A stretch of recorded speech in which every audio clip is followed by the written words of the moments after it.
the Westerners to go and live with the Muslims. Go and spend a month with the Muslims from Morocco to Bangladesh. You have many choices. You have so many countries. You can go to them, and Muslims have nothing but hospitality. Okay? People will cite terrorist attacks in the Middle East. Don't quote a war zone to me. Don't bring a war zone to me as an example of coexistence or as an example of lack of harmony. Because a war zone is a war zone. Don't go to a war zone. Go to peaceful countries and you will see how Muslims will treat you. Okay, Muslims will greet you. They'll take you into their homes. They'll share food with you. And Westerners who don't have this kind of culture, you know, people are so individualistic. They are so lonely in Western countries. They don't have this kind of culture where you bring people, random people into your house and start sharing food with them. You don't see that in Sweden. You don't see that in Germany. If you go and knock someone's door in Germany, one of your neighbors, no, not call police. I mean, that may be an extreme example. Okay, but they will. Oh, what are you doing here? What can I do? How can I help you? It's like a surprise for them. But in a Muslim land, in Muslim country, if a neighbor knocks your door, okay, it's a source of blessing. We the Muslims, we are taught that when a neighbor comes to you, it's a source of blessing. It's not something to be scared of, right? So we have this culture. So Western media is taking advantage of Western ignorance. Western masses, they've never, in fact, even during the Middle Ages, during the time of the Crusades, okay, one of the Muslim authors, his name was Osama ibn Munkid, and he was an eyewitness of the Crusades. He himself participated in them. He was a knight, and he was a poet, and he was a man of literature. He wrote many books. One of them was titled Kitabul I'tabar, a book of lessons. In that book he states that those crusaders who come from the West and they have not known the Muslims, they're very harsh, very brute, very rude, and very repulsive. But those crusaders who came earlier, they have spent years with Muslims. They have been immersed into our culture. They are more polite. They're more friendly. Yeah, no problem. They're more friendly. Okay, so this shows you an example that anyone who spends time with Muslims, okay, will realize that after all, culturally speaking, these are very nice people. They're very hospitable. They're very kind and compassionate, right? They will help you if you are in trouble. But that we cannot say about Israel. Now coming back to you. Okay, so Israel. That we cannot say about the... Right, if we're going to do Israel, let me set up my camera, because I can ask a question. Yeah. Have you ever consider doing dawah in former Eastern Bloc countries? Eastern European countries. We have considered... Because there's one ulama. There's a lot of racism there. There's a lot of xenophobia. And this racism and xenophobia has been translated into Islamophobia now. So those who are racist and xenophobic are now venting their anger and their frustration on Muslims. Muslims now have become the easy target. Muslims are the Jews of the day. Muslims are the Negroes of the day, unfortunately too. I'm sorry to use this term. I'm using it in an academic sense. It depends where you are. Huh? It depends where you are. Poland is Czech Republic. Republic, yes. Yeah, Poland is more of a problem with with brown Muslims as opposed to white Muslims. Because I know someone who's there who's Turkic from Russia, and she's had a fairly good time. But there is Islamophobia. Yeah, of course. There is Islamophobia. It's more linked to ethnicity rather than anything else. Yeah. There's one scholar, I can't remember his name, who said the biggest missed dawah opportunity of all time was the collapse of the Soviet Union. Because, these people have been raised with, but they wouldn't. Russian intelligence, KGB, wouldn't allow the Muslims to just walk in and start doing that if they were having a war in Chechnya. Chechnya was on fire. So they had to propagate against Islam. They had to do propaganda against Muslims. Even Putin, if you pick up some of his old speeches, he's talking directly against Islamic rituals, even the concept of circumcision. Putin is actually mocking circumcision, something that saves lives. Amazingly, circumcision is directly relevant to saving lives today. It saves us from many diseases, especially when in this day and age, STDs are all over the place. People are transmitting and contracting. Yeah, and pro-circumcision. And circumcision protects against STDs. Yeah, I know. Okay, of all types, right? And amazingly now, for some reason, it stands as an evidence for Islam.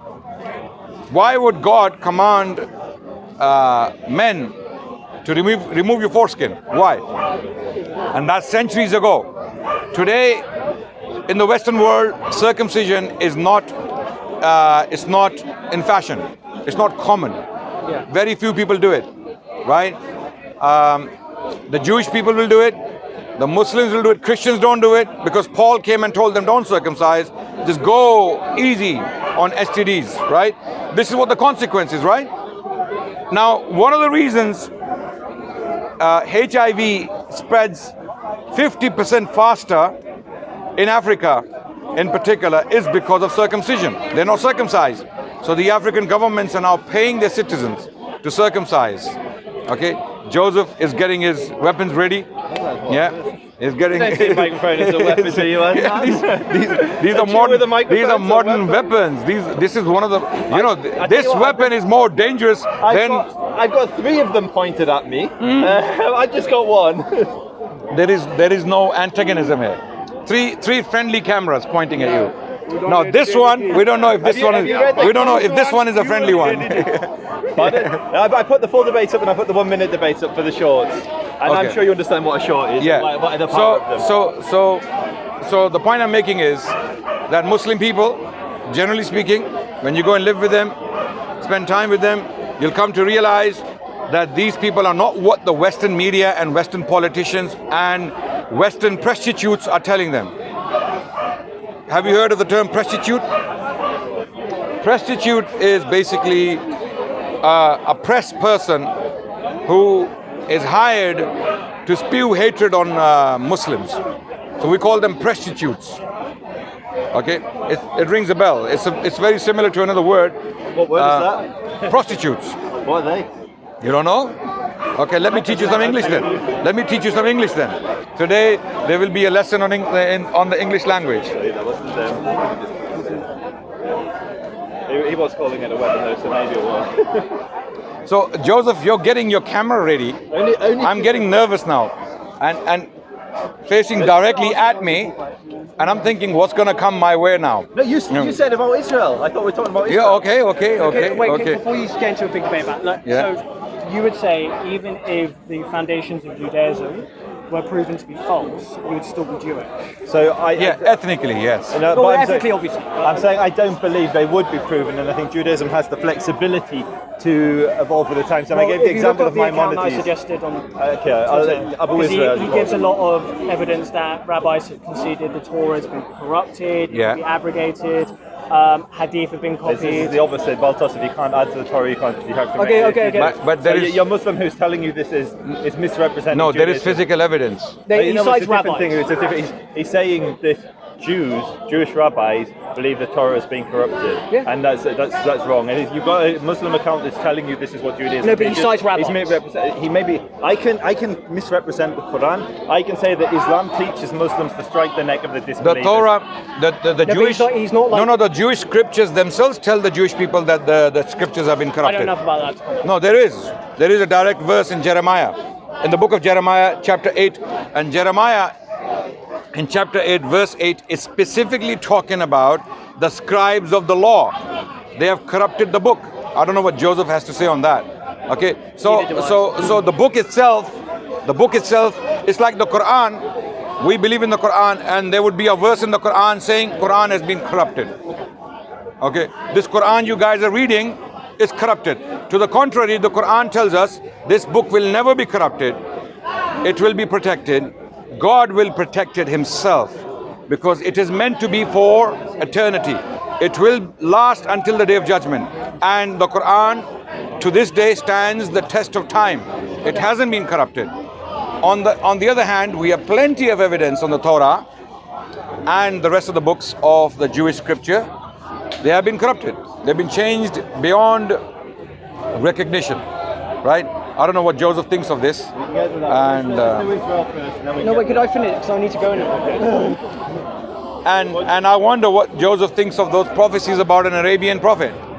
Okay, being a Jew, I believe Joseph obviously has read those passages, and if those passages. And also, one interesting thing is the historian Bernard Lewis concedes that Jewish theology copies a lot from Islamic theology. Yeah. I believe with the Indian is true, but yeah. Hey, he's a Zionist saying that. No, the language, Hebrew language in its current form, Oh yeah, it's very cool. uses the classical Arabic language to explain many things.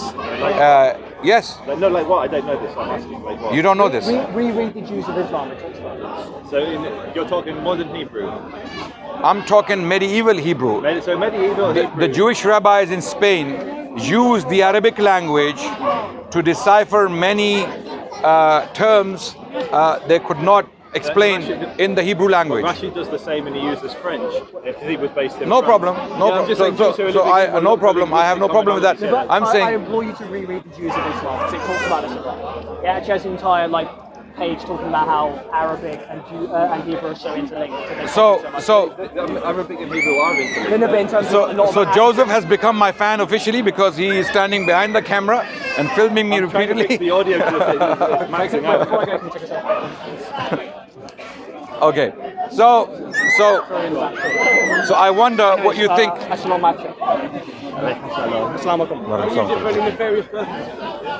So I would like to discuss, Joseph. You need to have a cameraman. I do that, but unfortunately, I don't get paid for any of this. And so, if someone wants to volunteer, I don't. There's dozens and dozens of dollars. I've never been paid for this. No, but come on. Some of I the need to start channels asking are these very guys well to share some of the blessings. If any of the Dawah guys want to volunteer for the Zionists, we're more than happy to have you as our cameraman. They won't do that. They won't do that. It's like asking them to volunteer for ISIS. No, they wouldn't do that. I mean, some of them from the park did, but we won't go there. From the park? Yeah, there was one of your cameramen was arrested in jail for having an ISIS website. No, okay, yeah. Well, and what happened? What did we say about that? Distance yourself from What? the No. If an ISIS guy walks through the park, is that our fault? No, he's your cameraman. If an ISIS guy is peeing there Adnan, under a tree. One of your cameramen, and yet you. No. I agree with what you're you filming. said. Oh, wait. You're a Zionist. Wait. You're a Zionist. To me, you're as good as ISIS. I mean, wait. Sorry. I'm being blunt. And you're filming me right now. Are you my cameraman now? Are you my cameraman? No. So before think before you talk. Think before you talk, Joseph. You the overwhelming majority. A Zionist. I'm just going to have to do it with bad audio, but it's going to max. No, you have a. No, I'm going to put these a bit lower down. It's just we're maxing out. Okay, so you are as good as an ISIS fighter to me. You are a Zionist, self-confessed, open, public Zionist. You are, right? So to me, you are as good as ISIS. You're filming me right now. Are you my cameraman now? No.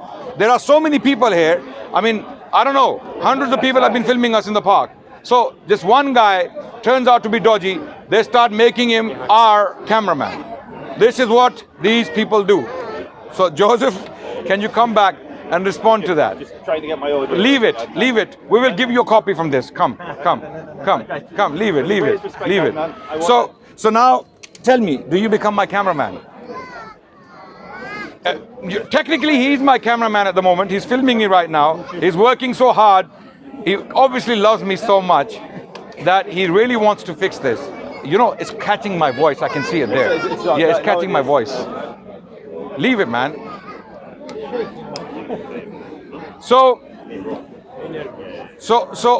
if any extremist sneezes anywhere in the world, it's not my problem, right? But you are a Zionist. Anything the Zionist state does, you can argue for it, right? Joseph, you can talk from there. I'm going to talk with us. Okay. So it's very easy to throw stones at people when you live in glass houses. Don't do that. Yeah? While Joseph is busy doing that, we've had many conversations in the past, myself and Joseph. We have a very cordial kind of relationship, even though we are far apart ideologically from each other. We are two different, I would say, on the side of, two different sides of the fence.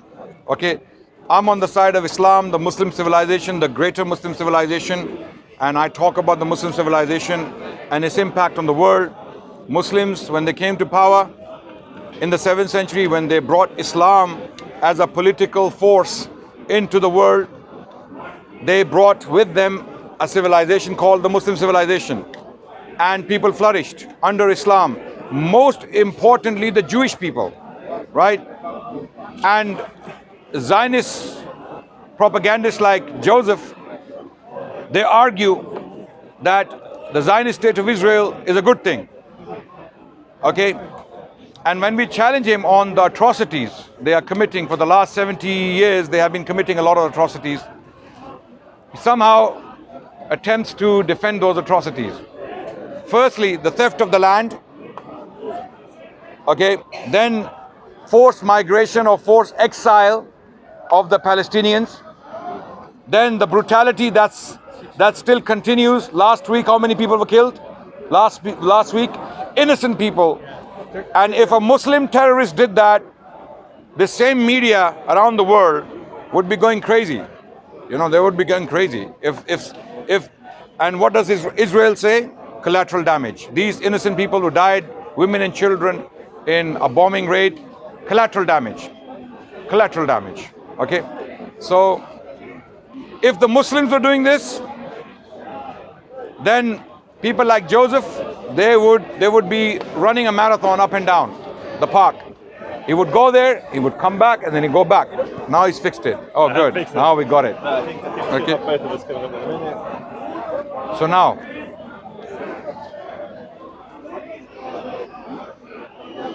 Testing. yeah, you're fine. You're fine. Yeah, we can see it. That's whether it's coming into the camera. Yes. Okay, off we go. Okay. Off we go. Being filmed by a Zionist cameraman. Okay, and several. So let's bring it back to principles. We both know what a Zionist is, but for the audience that don't know, a Zionist is simply anybody that supports the existence of the state of Israel as a Jewish state. So you have Muslim states around the world, you have Christian states around the world. Israel's the Jewish one. If you support the Palestinians and you support an Israeli state and you support a two-state solution, so Palestine and Israel, then you're a Zionist. The overwhelming majority of British Jews, 82% of them, and the overwhelming majority of Jews in the world are by definition a Zionist. 82% of British Jews see Israel is central to their identity.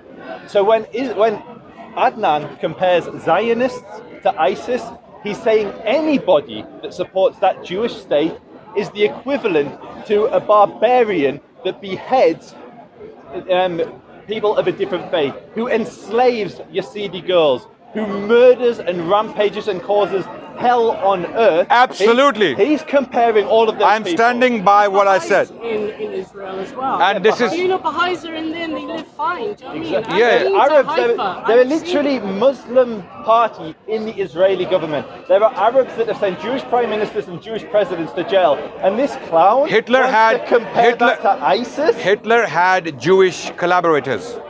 Hitler had Jewish collaborators. Now, just because so now Hitler... he's calling his fellow Muslims collaborators. Yes. Disgusting. Yeah. Anyone working with the state of Israel to suppress, oppress, and abuse Palestinians is a collaborator.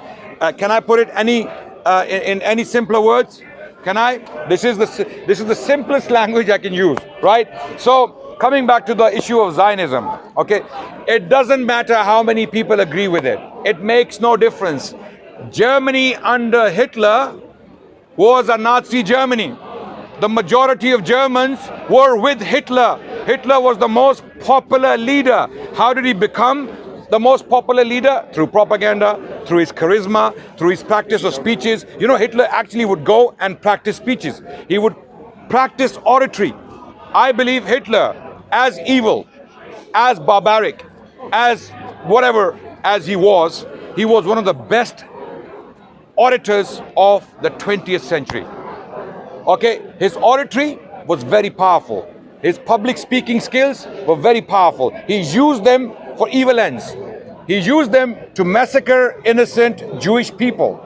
Okay, now just because Germans had become Nazis predominantly, do we now say all the Germans are following Hitler, so therefore there is something to accept? Nazism becomes acceptable just because 80-90% of the Germans were behind Hitler? Firstly, I don't accept what Joseph says that most British Jews are Zionists. I don't accept that. I don't accept that, right? But even if that was the case, let's say 80% of the Jewish people living in Britain were Zionists. Does that render Zionism valid? Does that make Zionism a good force in the world? Does that make Zionism an acceptable ideology? Absolutely not. So don't play this numbers game with us. Let's get to the crux of it. What is Zionism? It came about in the late 19th century. A bunch of secular Jewish journalists and intellectuals and tycoons and bankers, they came together and they came up with this ideology. The Jewish rabbis had nothing to do with it, to my knowledge.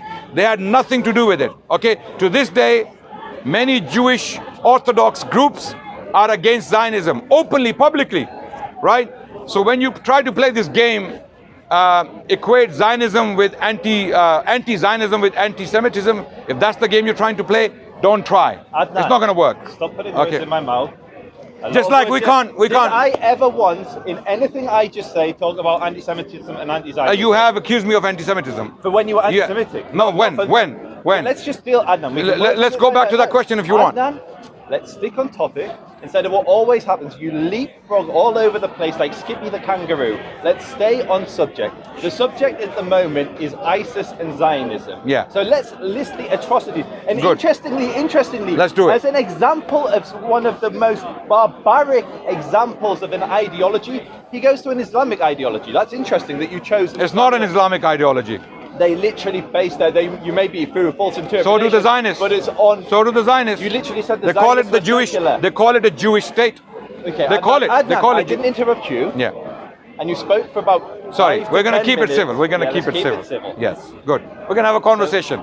Anybody who's ever met a Jew outside of Speaker's Corner will understand that the likelihood is that they have some form of connection to Israel, whether they have family there, whether it's a religious reason. Like many Muslims have connection with Iraq and Syria. Adnan, can you keep quiet for 2 seconds? Yeah. I stood politely and listened to you insult me throughout your diatribe. I apologize. Please, extend. Let's keep it short, both sides. Keep it short. You just spoke for 15 minutes, mate. No, I didn't speak for 15 minutes. I mean, people will time it. People will time it.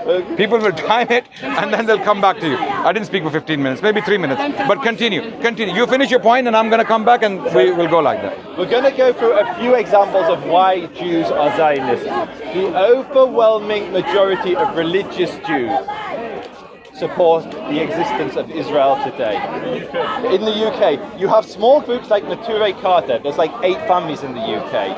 Satmar in America, slightly larger Hasidic sect. But most Orthodox Jews support Israel. Most religious Jews support Israel. And the reason they do that, many support Israel, many support two-state solution in areas. But can I just, sorry, let him continue. Let me speak.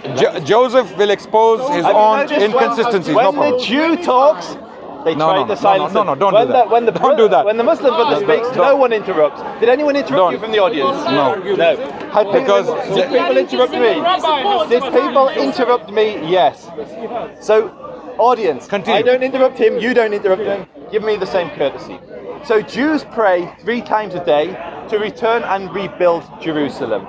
The end of Jewish festivals, we'll say next year in Jerusalem. When we eat bread, we pray about Israel. Like literally, the entire Jewish religion revolves around Jews being in Israel. Okay. So, the main reason that Jews support the existence of Israel today will either be religious or secular. As Adnan mentioned, many of the founding Zionists... gosh, this is impossible. Continue, Joseph, continue. No, please don't interrupt him. Don't interrupt. Let him. Listen, we don't want Joseph to stop. I want him to speak, I can respond to him. Wait, I have plenty of arguments to respond, no problem. Continue, Joseph. Joseph, talking to me, please. Okay, so Jews suffered in almost every nation we lived in. Okay, okay. You're opening a new topic now. Let's stick to Zionism. I'm literally giving the reason why Jews around the world support Israel. Okay, can I respond to what you said already? Very quickly. Okay. I don't, to be honest. Just finish this point and then you... Go ahead. Very, very go ahead. Please go ahead. Please go ahead. You're co-religionist heckling me. Yeah, no problem. Go. Don't heckle him, please. Don't let Joseph say that we're not going to let him speak. We will let him speak. Okay, thank you. Inshallah. By the way, he's not Jewish. He's a Zionist. Continue, Joseph. Why? I mean, this is the park. People are going to... Why are you finding him like an excuse? Continue, man. Okay. So, the only place that Jews have any claim to on this earth is Israel. We have no claim to Uganda. We have no claim to New York. We have no claim to London. We became a nation in Israel. We existed as a state for almost 1,500 years. We are indigenous to that land. Now, most Jews believe because of the persecution that we face, we can no longer live outside of Israel. We need a place of refuge. Okay. There were many Muslims who saved us, there were many Christians who saved us throughout history, but we cannot depend on others to come to our rescue. We need to be able to defend ourselves. Okay. And for that reason, Jews need a state, and the only place on this earth we have a claim to a state is Israel. Now that should not come at the expense of any other people. Okay.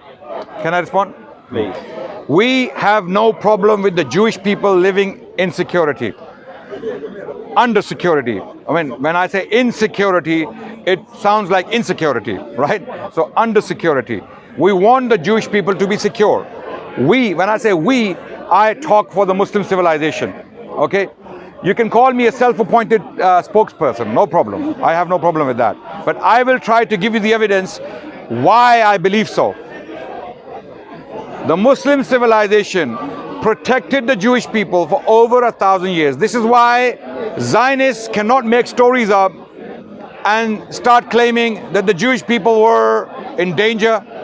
They were being brutalized around the world. Therefore, we came and we drove out the Palestinians from their homes. We occupied their land forcefully and started killing their women and children and men and elderly. And because we were being oppressed, we were being driven out from everywhere, we're going to do the same to another people. We're going to go and take all that land. Okay, this logic is the Zionist logic. That's why it's evil. That's why it cannot be supported and celebrated. This is why I equate this ideology with ISIS. They are very similar. Zionists and ISIS are very similar. The only difference is the Zionists are very organized. They have a state, they have Western backing, they have very powerful weapons. ISIS doesn't have that. ISIS doesn't have that, right? ISIS doesn't have the channels. ISIS doesn't have the, wait. No, you're doing the same thing the guy was doing, yeah? Okay. So, let me clarify.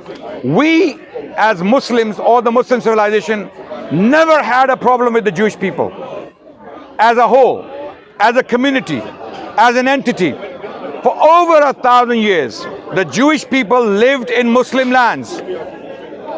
In fact, some Jewish scholars, like Jacob Lesner, they believe and claim that the majority of the Jewish people were living within the domain of Islam for over 1,000 years. Why? Why is the question? Because they were protected.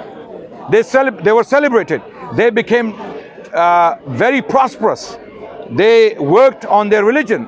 They were conducting business. They were physicians, scientists, philosophers, poets. And they were the top brass of the Muslim community. In fact, some of them were prime ministers to Muslim sultans. One of them was in Spain, Hazda ibn Shaprut, albeit an exception, no doubt, an exception. But we had examples like that. So when we had Jewish people living with us, what changed in the 1940s all of a sudden? What changed? Why did all the Jewish people started to leave from Morocco to Yemen, and they started to quickly rush to Israel? Why? Because of what the Zionist movement was doing in the land of Palestine. You see, ISIS, when they started to do atrocities around the world, what happened to the Muslim community around the world? Muslim community became very agitated. We had to come out and explain that these guys, they have nothing to do with us. They don't represent us. We have a civilization to talk about. We have scientists, philosophers, poets, scholars.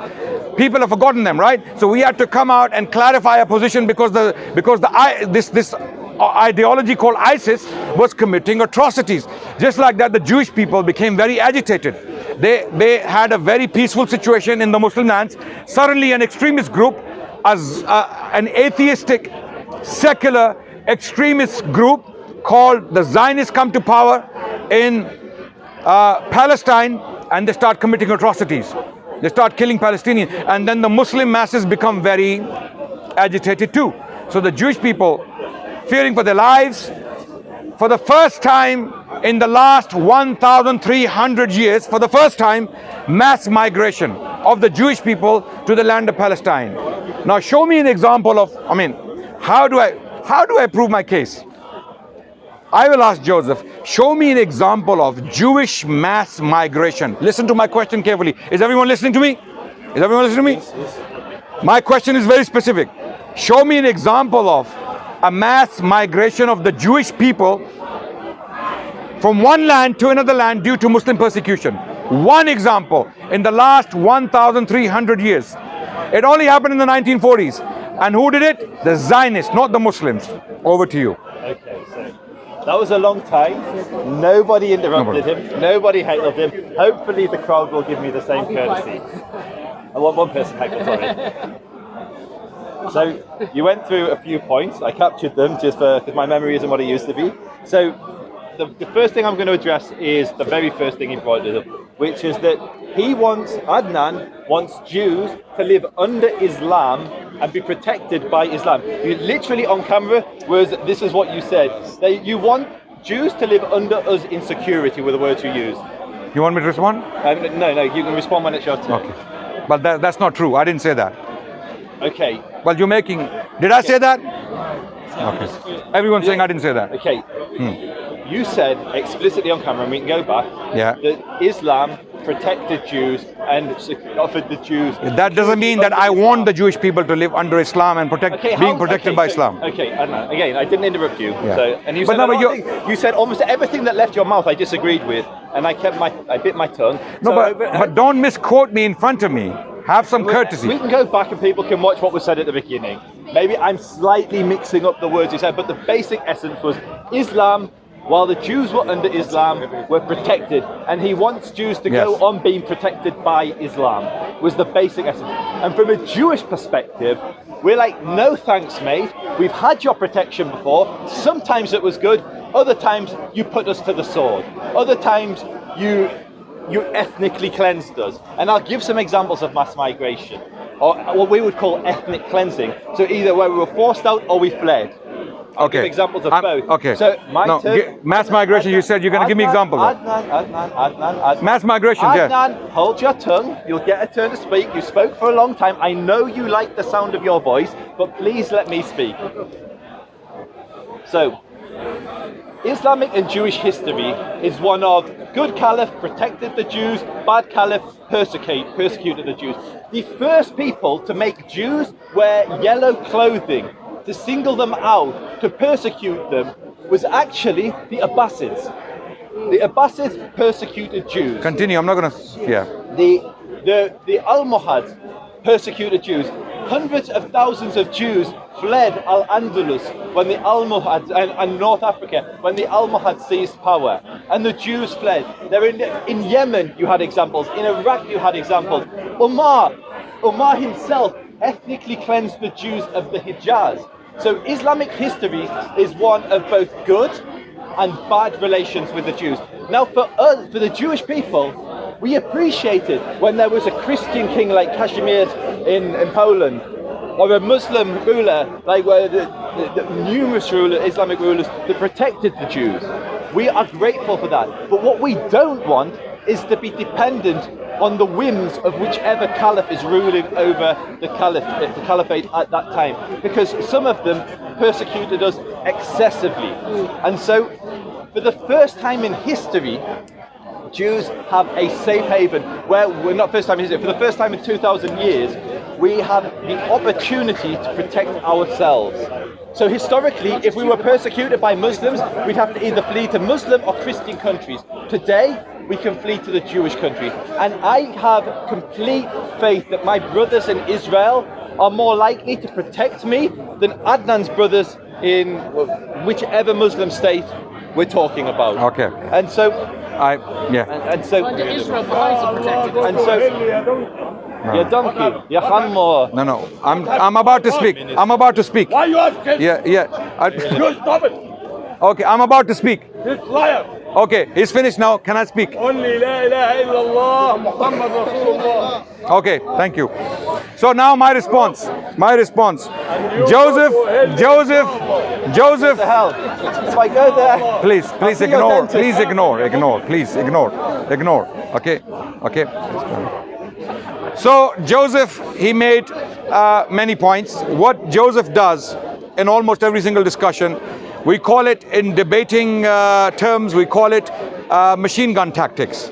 Okay. What happens is you basically empty a magazine.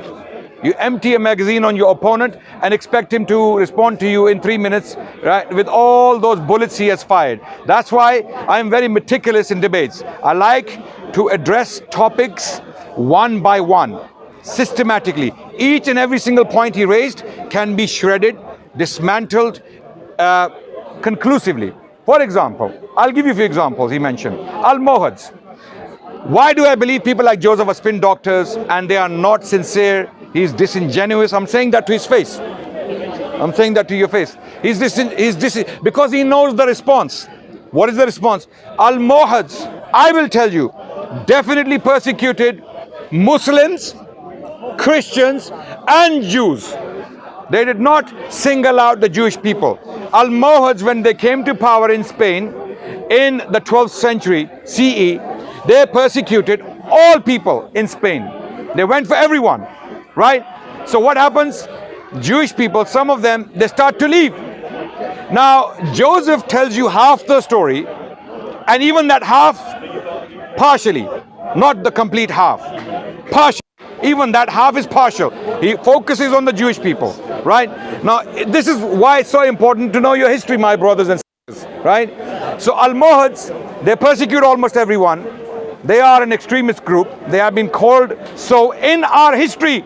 The Muslim historians are writing, these people had lost the plot.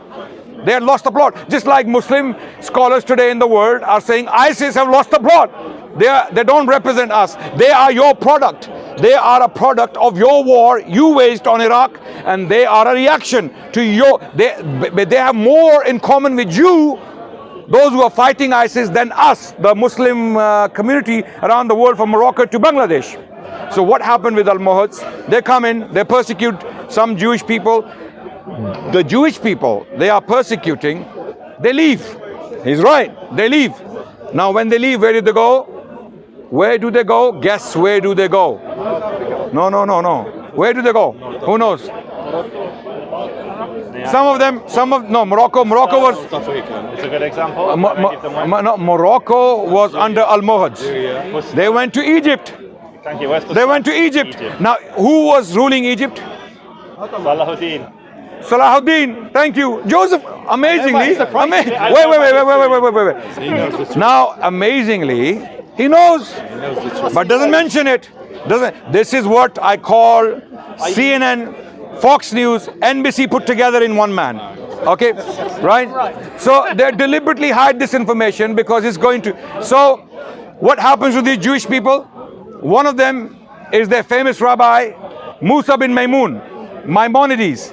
He's one of those Spanish Jews who found refuge in Egypt. Why didn't these Jews go to the north, to the Christian states? Many of them did. No, they did not. You don't know. They got banished. They got banished from the English king, Edward I, banished the entire Jewish community. So did the French king, Philip. Later on, they drove all the Jewish people. Where did they go? They went to the Muslim lands, right? Now. So what people like Joseph do, okay, and then what happens to Maimonides and people like him in Egypt? Are they given the brooms and the brushes to go and clean the streets? You bunch of barbarians, you've come from Spain. Actually, because they were so civilized and educated, and the elite of the Spanish Muslim society, the Jewish people, who were walking around in Islamic dress code with turbans, speaking eloquent Arabic, uttering Arabic poetry. The Jewish rabbis of Spain, what happens to them in Egypt? They are given high posts. In fact, Maimonides himself, who later on lied to the Yemeni Jews about his situation, okay, who himself was a liar, outright liar. Maimonides, Musa bin Maimun, was a liar. And I will show you why he was a liar, okay?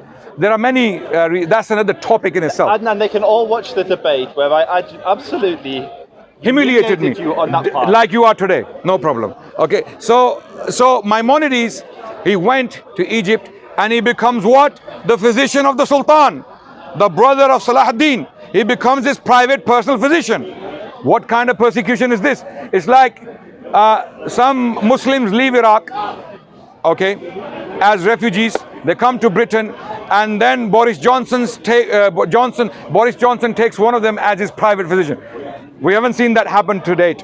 That hasn't happened to date. All of these Iraqis and Syrian refugees are being basically, you know how they're being treated in all these countries at the borders, what's happening to them in Italy and Greece and Poland and Hungary. Go and see these refugees, see what's happening to them, okay? Muslims didn't do that to the Jewish people, okay, wherever they went, right? These Zionists, they have to make up stories for a reason, to substantiate the evil ideology, to argue that the Jewish people as a whole, their lives are in danger. Therefore, we need the state of Israel. Okay. We need to occupy this land and drive out the Palestinians, brutally kill them off, okay, kill the children and women, so that we can be protected. This is a lie. The Jewish people, and then what? Last point. So that I want to be fair. Last point, because I can go on and on and on. Joseph, he's threw so many bullets at me that I'm trying to now, deal with the fatal ones. The ones that are close to my heart. Okay, the arms, the legs, no problem. I'll just let them go. Okay, so he jumped from the Abbasids to what? He jumped from Abbasids to what? Do you remember? Are you all listening? To Almohads. Remember that? Do you remember that? He mentioned the Abbasids and he hopped few centuries forward to Almohads. My question is, why do Zionists have to do that? Why do they jump from centuries to another century? From a dynasty to another dynasty? And what do they point to? Exceptions where some Jewish people did receive maltreatment. Absolutely. I'm going to tell you where there are cases of Jewish people being maltreated due to political and other circumstances, right? Something happened. But the general pattern of the Muslim civilization towards the Jewish people, he talked about Umar, then he went to the Abbasids, and then he went to Almohads. This is what they do. If I start doing that about Israel for the last 70 years, Joseph, your hair will become white. You'll become an old man. I think because the list, because my hair will become white. Yeah, they're already white. Okay, the list of Israel's atrocities against Palestinians are so long that if I start naming every single person who was killed, okay, we won't finish today, right? Okay, how many people have Israel killed in the last 70 years? Do you know? Can you finish? Do you know? Today, please? Baha'is have been killed for 200 years, slaughtered by the Muslims, slaughtered by the fanatical Shias. Let me ask you a question. Are you going to argue for him? No. I would like to. Ask you one question. If you want to open another debate on the Baha'is, come forward. Okay. I'm happy. I'm happy to engage with you. Baha'i in a minute. We'll come to Baha'is. We'll come to Baha'is and anyone else in the list. Anyone else in the list? We'll come to them. No problem. You see, all of these things, this propaganda. When I challenge you, when you come and stand next to me, you will see you have no legs to stand on. So are continue. You finished? Okay. So what's really, really rich is Adnan accused me of machine gun tactics. I literally responded to points he'd made. So he said Muslims had protected Jews. So I gave examples of how they hadn't. He said, like, literally everything you accused me of, you're guilty of. You went all over. I'm going to have to get to my phone now. Maimonides, Igeret Tayman, Almohads, Abbas. Literally, we went all over the shop. all over the houses. Now you're in for it, Joseph. And so what I want to do, now you've done it. So just for people's reference, he raised Maimonides, and we've had the reason I laughed at when he raised Maimonides. The reason I laughed at why he mentioned Maimonides, he gave Maimonides as an example of somebody who experienced the benevolence of the Ummah, of the Muslims, who experienced the kindness and the protection of the Muslims. When Maimonides is speaking to his own people in the Igeret Teman, in a letter to the Yemenite Jews, the Jews of Yemen, he explicitly states that no people have persecuted us as much as this nation. No people. He also said that I misrepresented history, and that when Jews fled Muslims in Spain, that they fled to other Muslims. I explicitly stated when Jews had no state of their own, when they were persecuted, they had to flee to Christian or Muslim states. It's all on camera. Now, when they... No, you can't. You can wait your turn, sir, and then I can talk to you, but I'm talking to Mr. Rashid at the moment. I know, but no one interrupted here, except the brother here. Now I've lost my chain of thought, thank you. And that's why we don't interrupt. I've completely lost my chain of thought. So I'll bring it back. The reason why it's important to focus on today and the history is that historically, when Jews were persecuted, we would flee to a land, and for a few decades, a few centuries, it might be okay. But then the persecution would increase. I didn't want to miss it again. Jews were slaughtered. Another anti-Semite behind me. It's good, yeah. I don't want to just whip it out, yeah. Which one? Are you finished? No, continue. Sorry, continue. I apologize. That's very impolite of me, sorry. And so, historically, Jews had nowhere to flee. We had no state. So when the Almohads slaughtered us, some of them fled to Northern Europe, some of them fled into Fustat, Egypt, into North Africa, the parts that weren't occupied by the Almohads, to Iraq. So the Jews fled all over, but there was no Jewish state. So they couldn't flee to other Jews. They either fled to Christians or the Muslims, who had laws which discriminated them. What Adnan does not talk about is the condition of those Jews that lived in there. He focuses on the Jews that achieved positions of power, the court Jews, who were very well documented. And the ulema were outraged that these Jews held positions of influence, and they regularly went up against the different caliphs and rebuked them and scolded them for having Jews in positions of authority. But the reason the Jews were in those authorities is exactly for the reason Adnan said.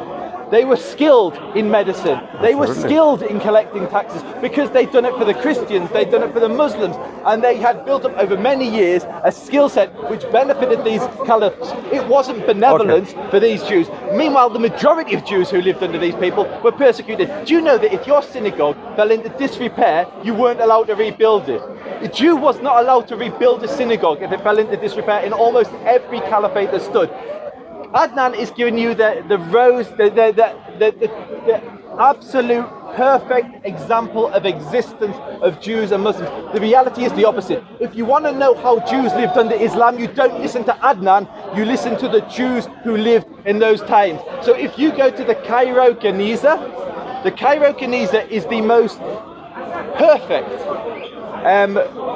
record of what it was like to live as a Jew in these times. Effectively, every letter, every book, anything that was written was preserved and put in this archive, and it was found in the 19th century, opened up, and we can read from Jews what it was like to live under Islam, and they don't paint the same picture as Adnan. They talk about the persecution, the taxes being so high. Too many topics, Joseph, too many topics.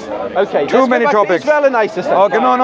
Have you noticed the minute I start talking, the minute I start defending my case, he tries to shut it down. I'm saying that Jews were persecuted under Islam. He's saying they're not. When I give the evidence of this. He says too many topics. Okay, to be fair, because Joseph is by, well, sorry, ma'am, you were not speaking when he was talking. Ma'am, you were not speaking when he was talking.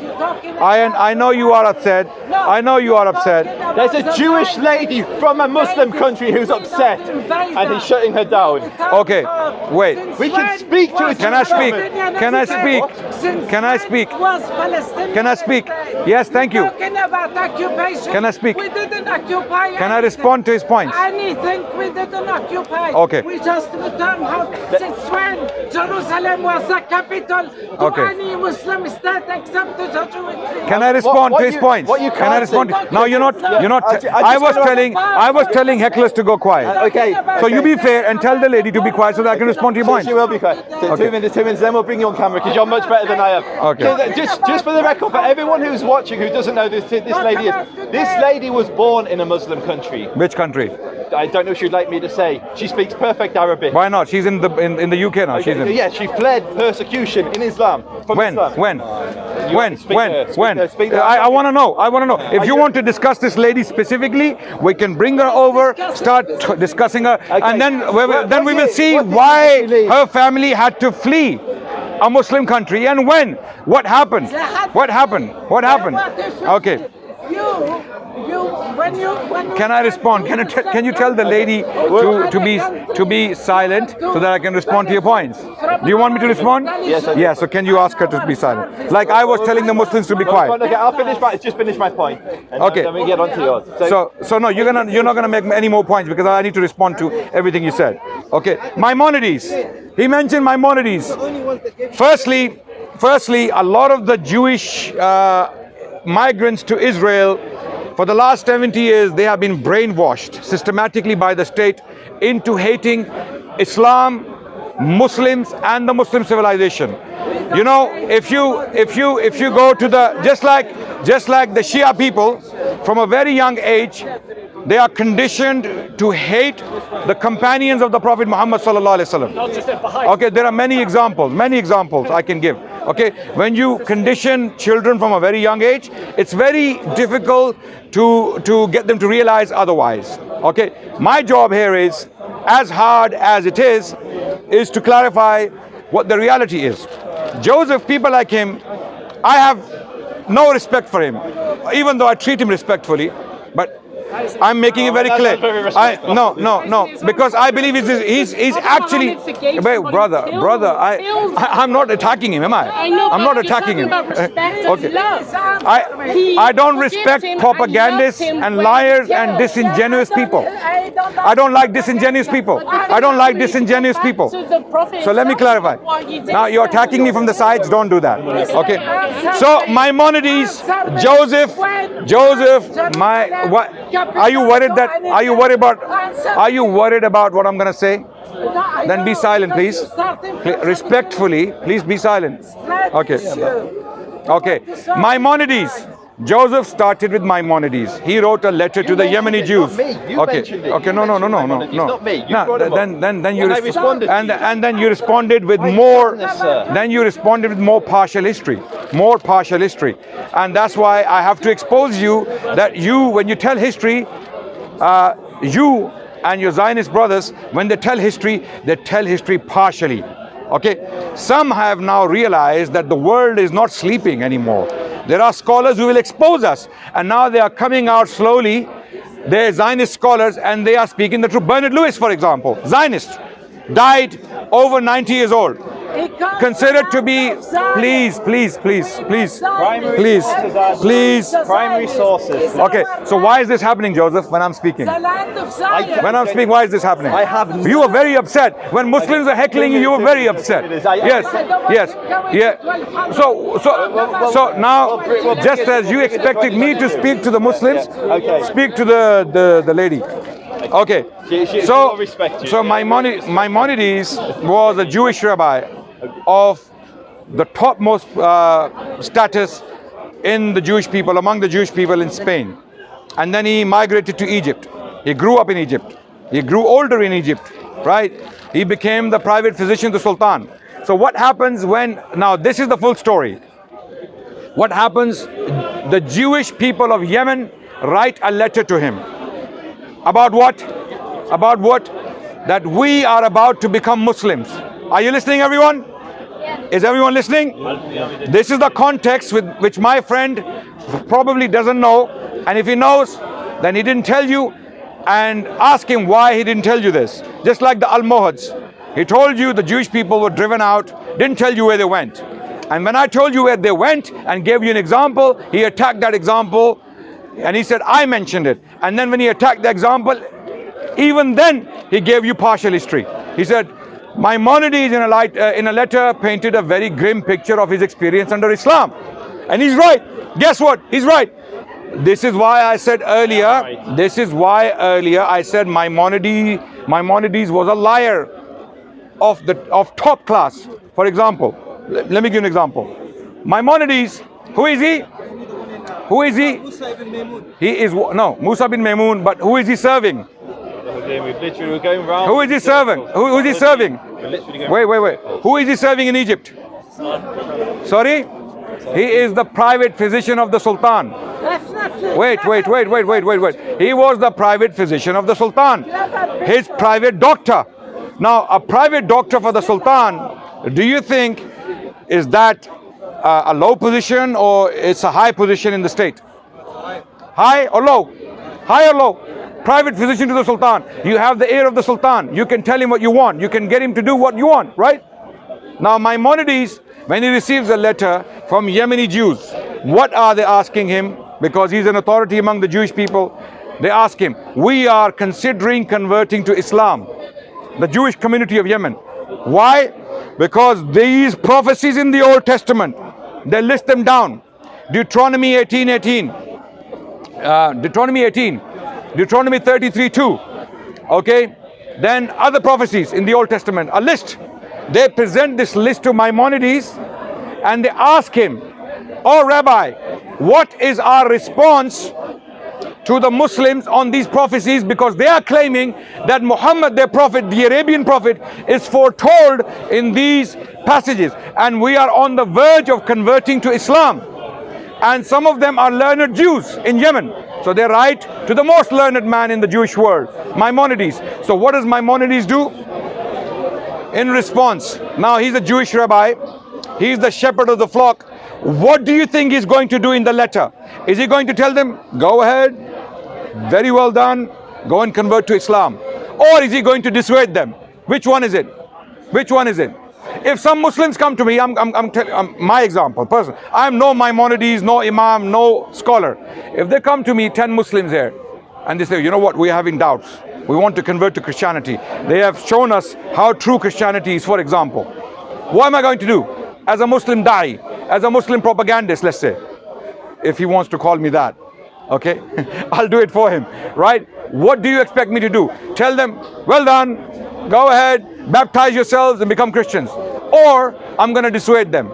I'm going to dissuade them. Maimonides, to dissuade this Jewish community of Yemen, he tells them all lies.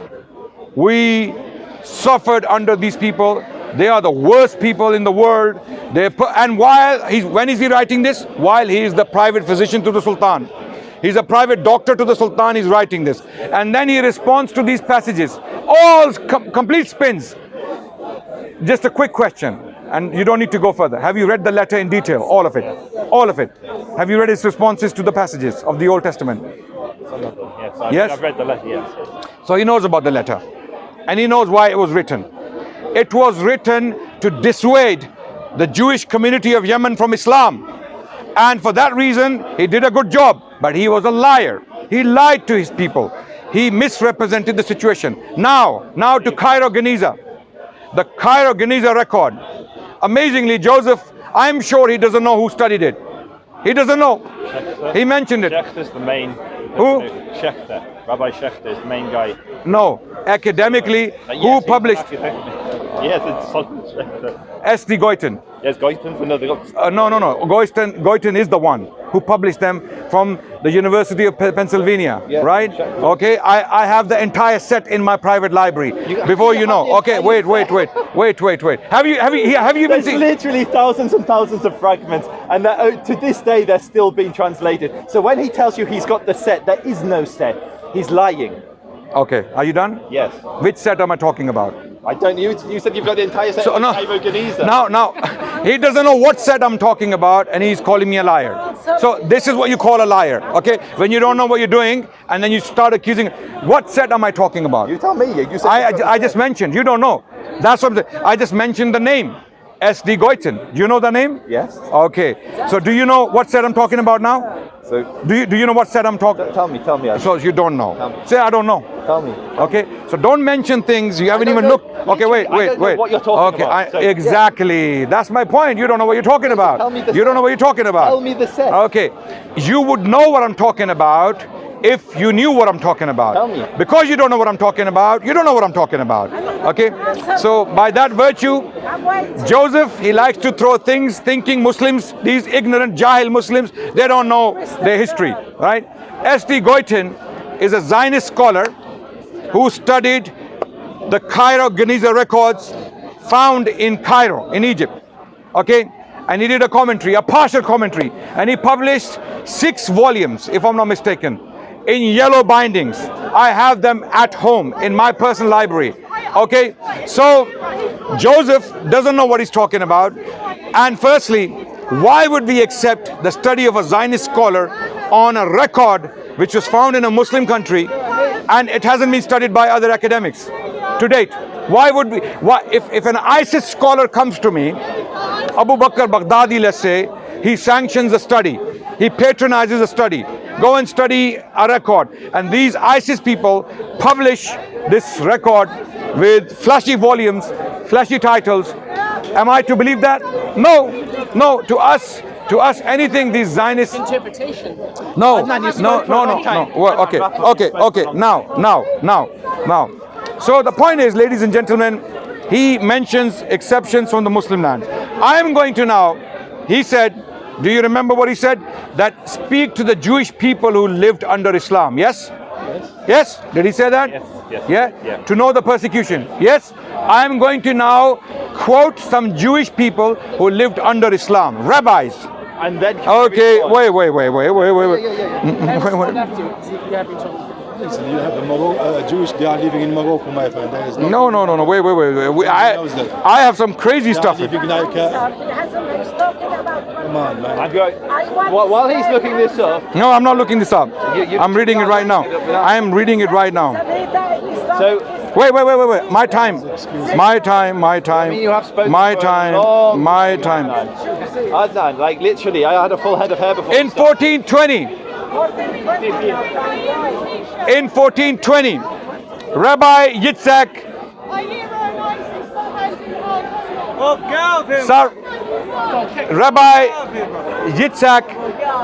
Safati wrote a letter to his persecuted German brothers from the Ottoman Turkish territory.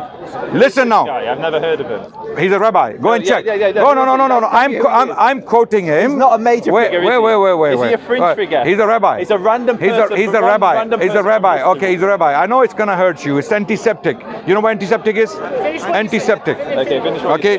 What you're gonna hear now is going to shock you, not him, because he knows a lot of this stuff. That's why I call him Fox News, NBC, CNN put together. Okay.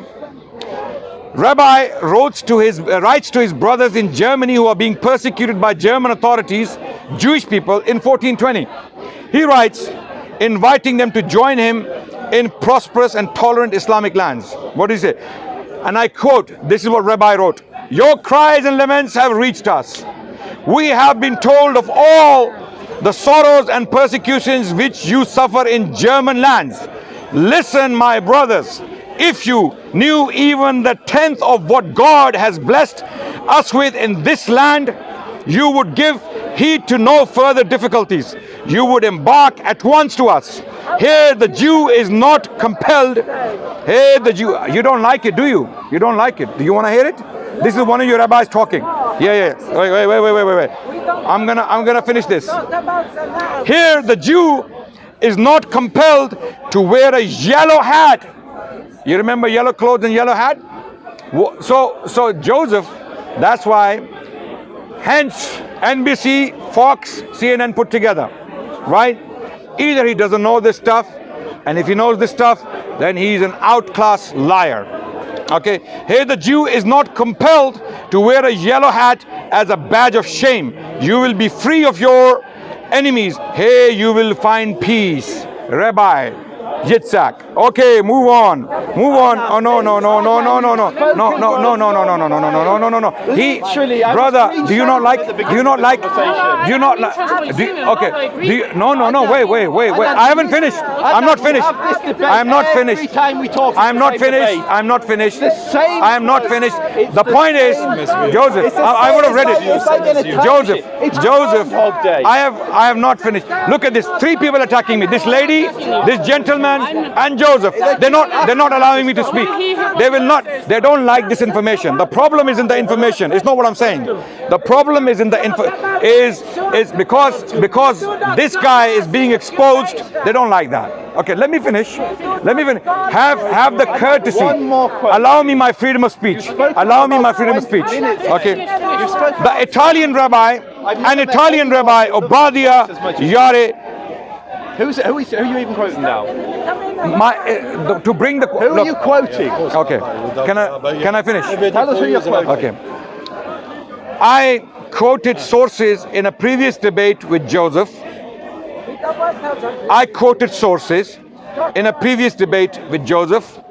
And Joseph challenged me on Twitter.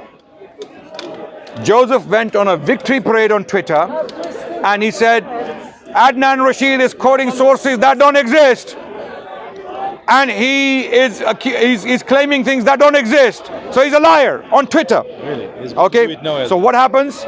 He triggers Adnan Rashid, which is myself. So I go on my Twitter, I take all those quotes, and I start posting them.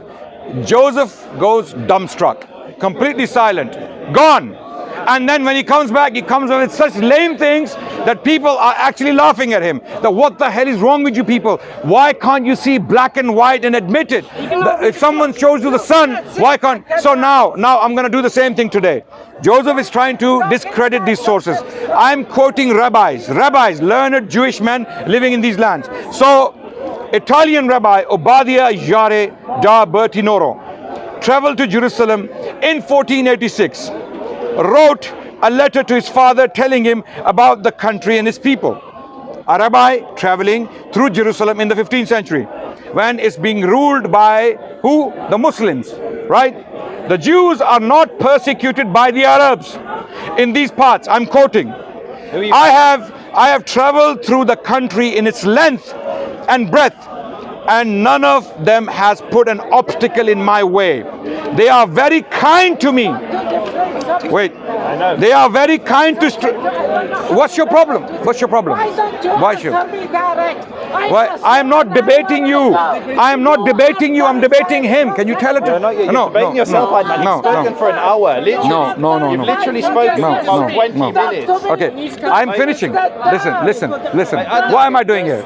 You're trying to bore literally half the audience. Why are you so triggered? I'm not debating you, am I? Why do I have to respond to you? You're from the crowd. I'm not debating the crowd. I cannot debate all these people. I am only talking to one person. That's why I request from you that if you want to talk to me, you will definitely be given a chance. We'll talk to you. So let me finish my point, please. Because you're actually. Why are you suppressing my voice? Why do you not want me to speak? Why is it so painful? This is painful. No, this is painful. She's taking all your time. I'm not going to stop. You're taking my time, not her, mate. Can you stop? When you were being heckled. Adnan, literally, I made one. Ladies and gentlemen, when Joseph was being heckled, he had a problem with it. He came straight to me. Oh, now I start speaking and these Muslims are heckling me. I told those Muslims to stop. You are all witnesses. Joseph, for some reason, is not talking to the lady. Can you tell her to be quiet? She's jeopardizing the debate. Please be quiet. Let him just finish. Let him finish, and then we'll bring it back back to Israel today, which is what she's asking for. Yeah. So I'm going to respond to you, just for the benefit of the camera. He's bringing all of his this sources, I'm going to bring my sources, and then we're going to go back to what the debate's supposed to be about, which is Israel. Okay. Every time he goes to the same talking point. Okay. We've literally had this debate 5 times. What am I doing this? Why am I doing this? You've got the same talking points. You've got. Can you tell her to be quiet? Can you tell the lady to be quiet? She has been quiet. Okay. I will not speak until she goes quiet. I will not speak until she's quiet. Talking. No, she's talking. But she's talking to someone else. No, I can't do this. I can't stop someone talking to someone else. No, you were asking me to do it to Muslims. No, he was talking to No, me. you were asking me to do it to Muslims. Someone was Okay, and when a Jewish lady is screaming at me, you cannot stop her. Fight on screen. Okay. Slightly different from someone talking to someone else. Zionists cannot suppress our voices. Literally, Adnan, no one is suppressing your voice. You haven't shut up, mate. Okay. So now, coming back to why am I reading these quotes? Who is going to tell me why am I reading these quotes? Because Joseph himself, during his time, said, let's go to the Jewish people and talk to them. Ask them how they lived under Islam and what they felt about it. I'm responding directly to one of the points he raised, which is a fair point. So here a Jewish rabbi saying that they are very kind to strangers. Particularly, brother, take the lady away. Take the lady away, please, and talk to brother. I'm trying to read. Sorry. This lady she's been trying to disrupt the debate for a long time. So don't speak. Don't engage with her, please. Don't engage with her. The way they are very kind to strangers, particularly to anyone who does not know the language. And if they see many Jews together, they are not annoyed by it. In my opinion, an intelligent man versed in political science might easily raise himself to be a chief of the Jews as well as of the Arabs among them. Okay, doesn't stop there. No, one more. Literally, One more. I haven't spoke for half an hour, mate. One more. So wait. Are we debating or are you talking to yourself? Just finishing right now. One more quote. This is ridiculous. No, wait. So now what Joseph might do, he might come back, okay, and he might say that these are exceptional testimonies, and these Jewish rabbis, they had their personal experiences. They don't represent the overwhelming majority of the Jewish people and their views. Okay. For that, what do? We go to secondary sources. Modern scholarship, recent scholars who have studied all of these primary sources, primary testimonies of the Jewish people, and these Jewish scholars will tell you what happened to the Jewish people in these times, and they will give you the general picture. Adnan, not Zionists. Adnan, not Zionists. Going to secondary sources, it's my turn to speak. Okay, wait. If you're going to stop me, I am going to stop you. It's my turn to speak. If you are, okay, wait. Literally, you've been on 20 minutes, okay, mate. Because I'm being interrupted. I could have finished. I'm being interrupted. Adnan, I'm going to walk away unless you shut up, mate. This is ridiculous. Okay, if you want to walk away, no problem. This is ridiculous. If you want to walk away, no problem. I'm going to have to finish. 3 seconds. Don't throw stones at me and expect me to take it. No, I'm going to throw back rocks. I spoke 3 to 5 minutes of Wait. You're speaking for like 20 minutes. It's very painful, brother. It's painful for everyone else. It's very painful. Okay. Let me finishing. If you let me finish, I would have finished by now. Finish, please. Finish. That's all we want you to do, mate. Finish your course. Finish your course of squeezing me. Finish your course of squeezing. Okay. So Zion Zohar, a Jewish scholar from the US, a recent scholar. I read some primary sources to you, rabbis and their testimonies. Why did I read them? So that you can actually hear it from the horse's mouth, as they say, yeah? Eyewitnesses who saw and they described. But then people like this, Zionist propagandists, they come back and say, oh, these are exceptional testimonies. They don't matter. The overwhelming experience of the Jewish people, the norm, the norm wasn't this. These are exceptions. So for the norm, we have a rule in academia. We go to secondary sources. We go to modern scholars who have studied these ideas, these quotes, and then they give their conclusions. They tell you what was the norm. This was the norm. Zion Zohar, a Jewish historian. He's not a Muslim historian, a Jewish historian. He writes in his book titled A History of Sephardic and Mizrahi Jewry. On page number 8 and 9, he states, thus, when Muslims crossed the Straits of Gibraltar from North Africa in 711 CE and invaded the Iberian Peninsula, which is Spain, Jews welcomed them as liberators from Christian persecution. Born during this era of Islamic rule, the famous golden age of Spanish Jewry, circa 900 to 1200, 300 years. A Jewish historian is saying these 300 years this was the golden age of the Jewish people.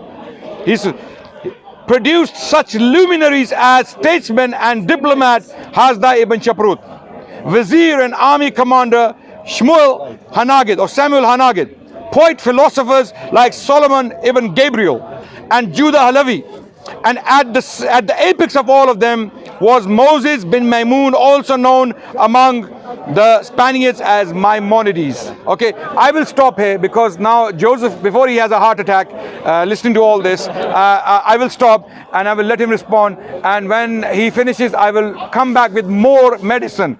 This time, this will be surgery. Okay, what I just gave you was the anesthesia, right? You have to put it. Definitely put everyone to sleep. But when I come back, will be the surgery itself. Okay. Okay. Go on. Adnan was very gracious in admitting that he put everyone to sleep with his 2-hour diatribe. Every Zionist to sleep, yeah. So what I'm going to do, for everyone's sake, I'm going to race through a few quotes from the Cairo Geniza. I'm going to race through a few Islamic quotes. I'm going to race through a few examples of what it was actually like to live as a Jew under Islam. So, can we time it now? Adnan, stop talking, mate! How long are we doing this? Stop talking. You had about 3 minutes. Let's do 3 minutes. 3 minutes. No, let's do. Otherwise, we're gonna 5 minutes. No problem. Adnan, give him 5 minutes, then 3 minutes. 3 minutes. We're doing 20 minutes of me because you just spoke for half an hour, and then we can go 3 minutes. No, wait. Adnan, stop. Wait. No, I'm not shutting up. No, 5 minutes.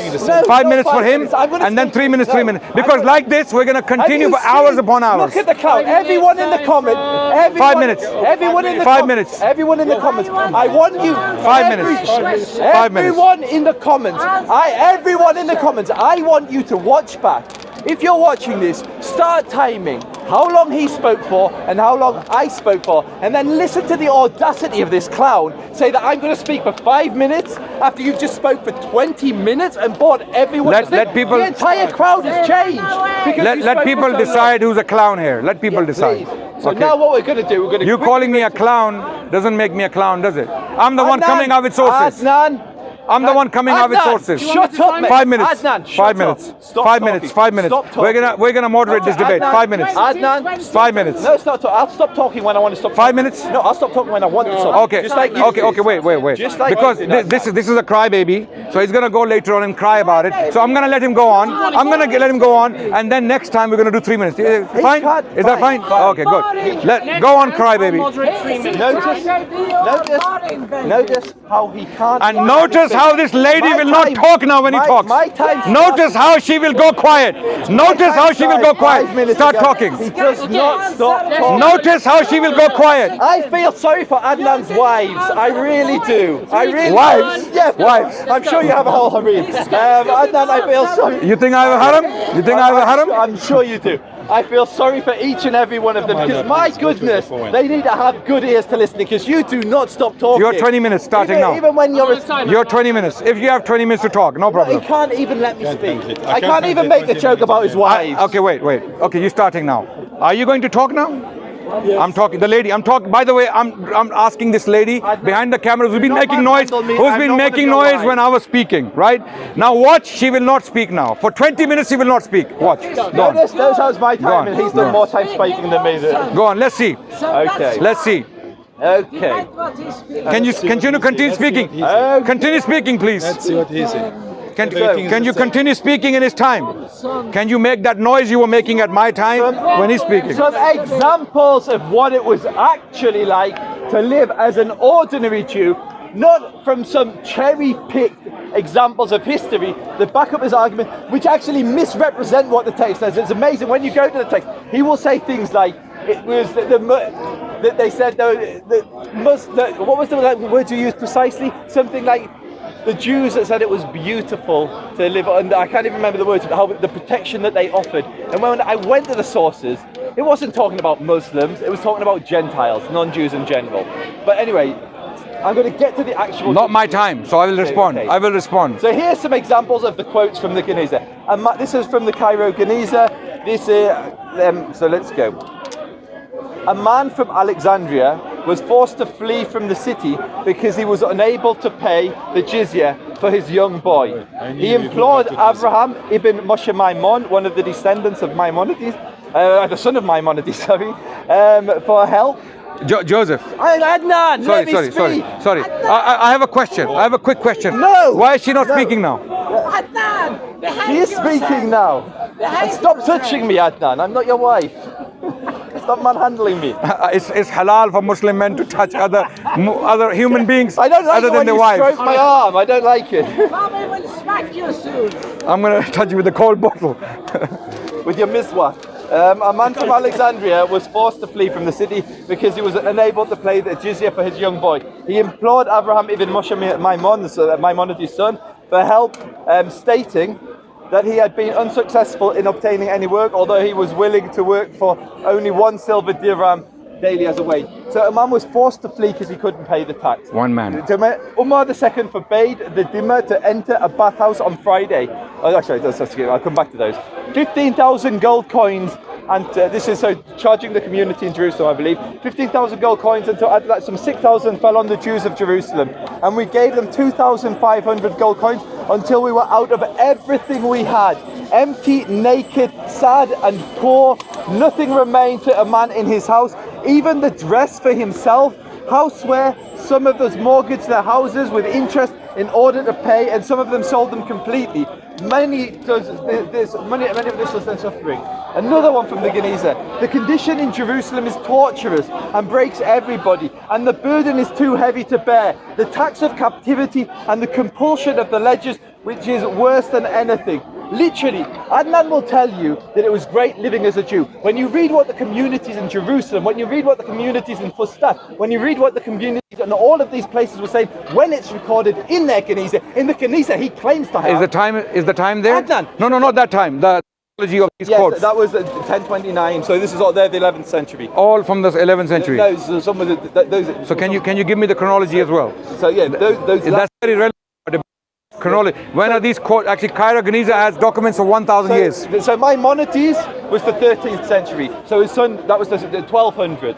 The last two I read were the 11th century. So we've just got 2 centuries of the time that Adnan is saying is the golden era for Jews, or just immediately after that. In Spain. This is Salahuddin. This is the time of Salahuddin and his descendants. This is in Fustat. This is in Alexandria. This is in Egypt. So to go on. So what Adnan doesn't mention is what it was actually like to live as a Jew. So now I'm going to go to Muslim sources. So, when it comes to synagogues, we will neither erect... Which Muslim source is this? So this is the Pact of Omar, and then all the scholars afterwards on the Pact of Omar. And what was the Tabari in various places, various people. Okay, where... Adnan, no. I didn't interrupt you. You asked me about the rabbis. Remember when I was reading the... So I'm likewise, I'm not stopping you. I'm not interjecting. I'm asking for you to clarify what so the author... This is the Pact of Omar, and then we'll go to... Which is a forgery. Okay, so... it's a forgery, by the way. We'll get there.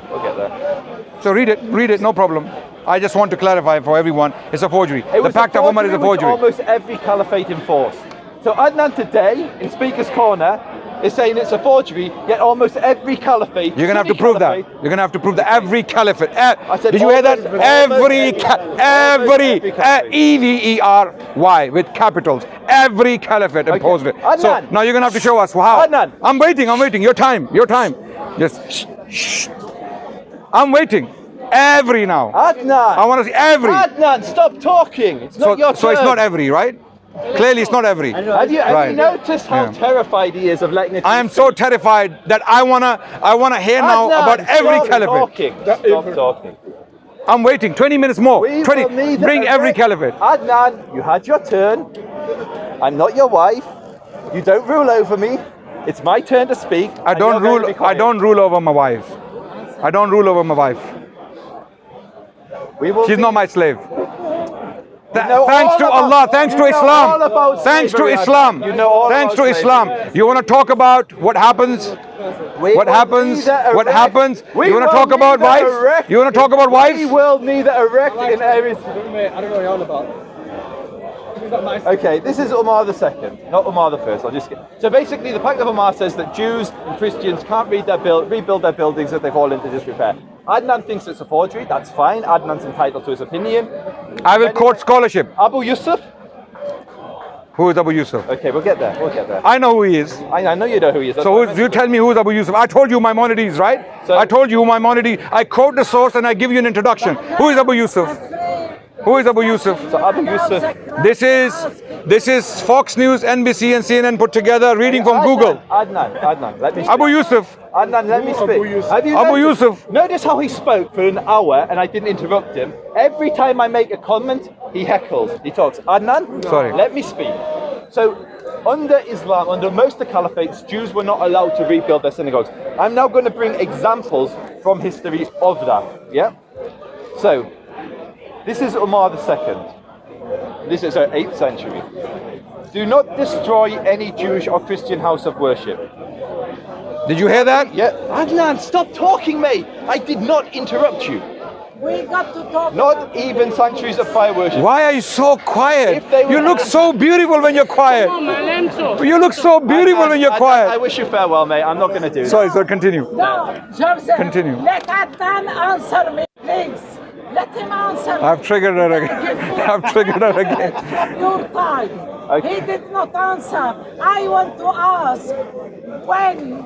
No, I want him to continue. Jerusalem, you answer me. I will answer. I will answer. When was Jerusalem the capital to any Arab country except to the Jewish people? When was Jerusalem? Is a capital of any Arab country except to the Jewish people. I will answer the question later on. Answer. No, it's because this is time. Because do you want me to answer her? Yes, answer. Just because then I think she'll stop. She'll let us speak. So just answer. Okay, Jerusalem has been okay. When you say a capital, you mean a capital of a Muslim dynasty. Yeah, it was okay. It was the Khalifa. We've had many Palestinian dynasties. Was that to do with the Palestinian never was a state? No, you're not letting me answer the question. No, I want to answer you when you mislead people. You say Palestinian. Can I answer the question? Okay, answer me. Can I answer? Palestinian state. Who was the last president? Who was the last president of what? The Palestinian state you're talking about. When was Palestinian sovereignty? Never. Okay. Never. Okay. So can I answer? Tfaddal. I will ask you to read a book written by a Jewish scholar. I don't want to read. I cannot read. I want you to answer me. Okay. I will give you two. I'm answering. Can you let me finish? Can you? Tfaddal. So let me. Yeah. You're saying tfaddal, but you're not letting me. Yeah. Okay. I will invite you to read 2 books.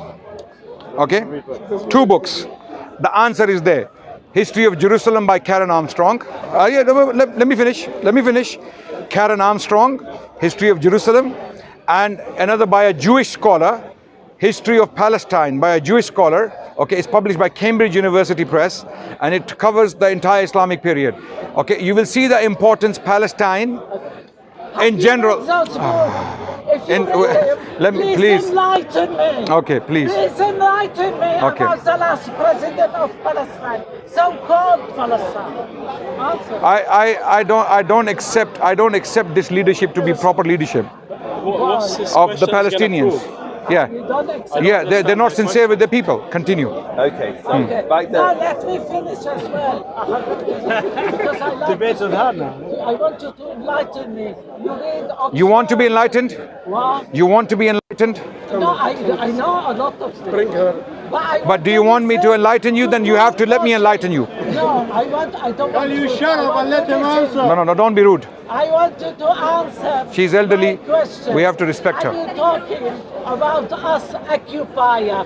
When he was the Muslim, come from Al Jazeera, What is your name? you Can you shut up occupied and the let him Middle East. answer? You called it Futuhat. your occupation. You're right. Yeah, you're right. Return to our land. الذي كتب الله لنا. ادخلوا الأرض الذي كتب الله لنا. Okay, no problem. It's ours. Okay. So don't talk about Zionism. Okay. It's ours. Okay, no problem. Thank you. I will let you speak now. You've said what you wanted to. Thank you. Thank you. Now, over to you, Joseph. Your 30, 40 minutes. Go on. The timer has gone. Our timer has run away. Where is the moderator? The moderator has given up. Time was only 10 minutes. Okay, Joseph, it's recording. The sound is working. I can see it. Leave it alone and come in. Finish your go. Because you're running out of evidence. I can see it. Okay. I can see it. You only got 1 or 2 lines left now. I've got loads. Literally multiple. No problem. Google lines. Adnan. Scary that they think. So I'm going to speak now. Adnan tried to present a history of Jews under Islam, where Jews occupied high positions, they were a protected people, and they did not suffer persecution. That is a lie. And he knows it's a lie because he's read the sources I'm about to bring. I know you've read Tabari. I know you've read Tabari many times because you've quoted it to me. So, I'm waiting. So, this is Tabari. So he mentioned a rabbi who nobody's heard of, saying that Jews didn't have to wear distinctive clothing under the Ottomans in that year. This is now Tabari. Okay. And this is in the year 853. Please do quote. But I was talking about the 15th century. When did Tabari live? I'm not sure. You tell me when. So you don't know? I don't know. So how is Adnan, can I make a I point? want you to read, Joseph. I want you to read. But how is Tabari relevant to my quote? My quote is from the 15th century. Yeah, later, after Tabari, yeah? How many years? I'd imagine maybe 15th century, 400 to 600 years? More than that. More, 700 years. More than that. So okay. 700? So, yeah. So Tabari would have been 800. Tabari was alive in the 10th century. Tabari was alive in the 10th century. And we're talking 500 years difference. So I said so you're making something relevant. You said it was the 15th century. Yeah. 500 years. Between Tabari and the court. Years. Yeah, between Tabari and the court I read, yeah. That means 1400s. Yeah. Okay, so 400 years, that's fine. In this year, Al-Mutawakkil ordered, this is the year 853, that the dhimmis affix 2 yellow sleeves to their outer clothes. So one of the first people to make Jews wear distinctive clothing wasn't the Nazis with the yellow star, it was the Abbasids with the yellow sleeve. And this is still Tabari, and this is now the year 853. In this year, the same Caliph Al-Mutawakkil ordered that churches and synagogues newly built under Islam be destroyed. So the Caliph declared that Jewish synagogues should be destroyed. This is in the year 1419. 853, sorry. Sorry? 853, sorry, still Tabari, still not 14. The page 853, the page is 1419, sorry. He ordered that they restrict them so that Jews restrict their mounts to mules and donkeys and avoid riding pack horses. So, under the Abbasids, Jews weren't even allowed to ride horses. They had to humble themselves and ride donkeys. This is a really interesting thing. Adnan talks about how Jews had these grand positions in Muslim society. What he misses out is why. First, they were the only ones that could do that, and the huge opposition that came from the scholars, from the ulama, to that. So I'm now going to read it from, again. This is now from a modern historian, Moshe Gil, Harun Rashid, Al-Mamun and Muqtadir ruled that Jews, Christians should not be employed in public office except for physicians and money changers. So I'm going to continue.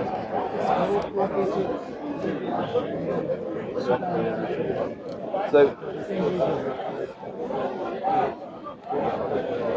bear with me.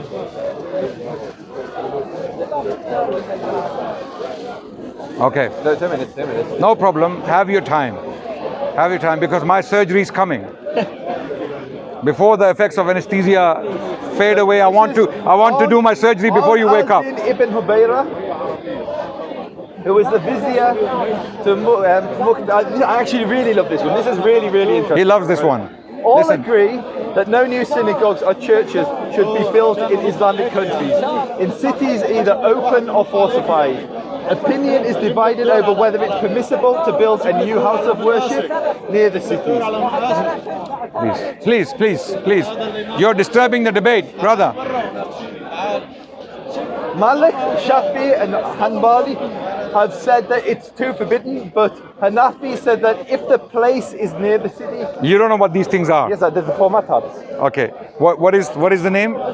So I just said Hanbali, Hanafi, Shafi. Malik. No, wait. Don't look. Tell me which 4 schools.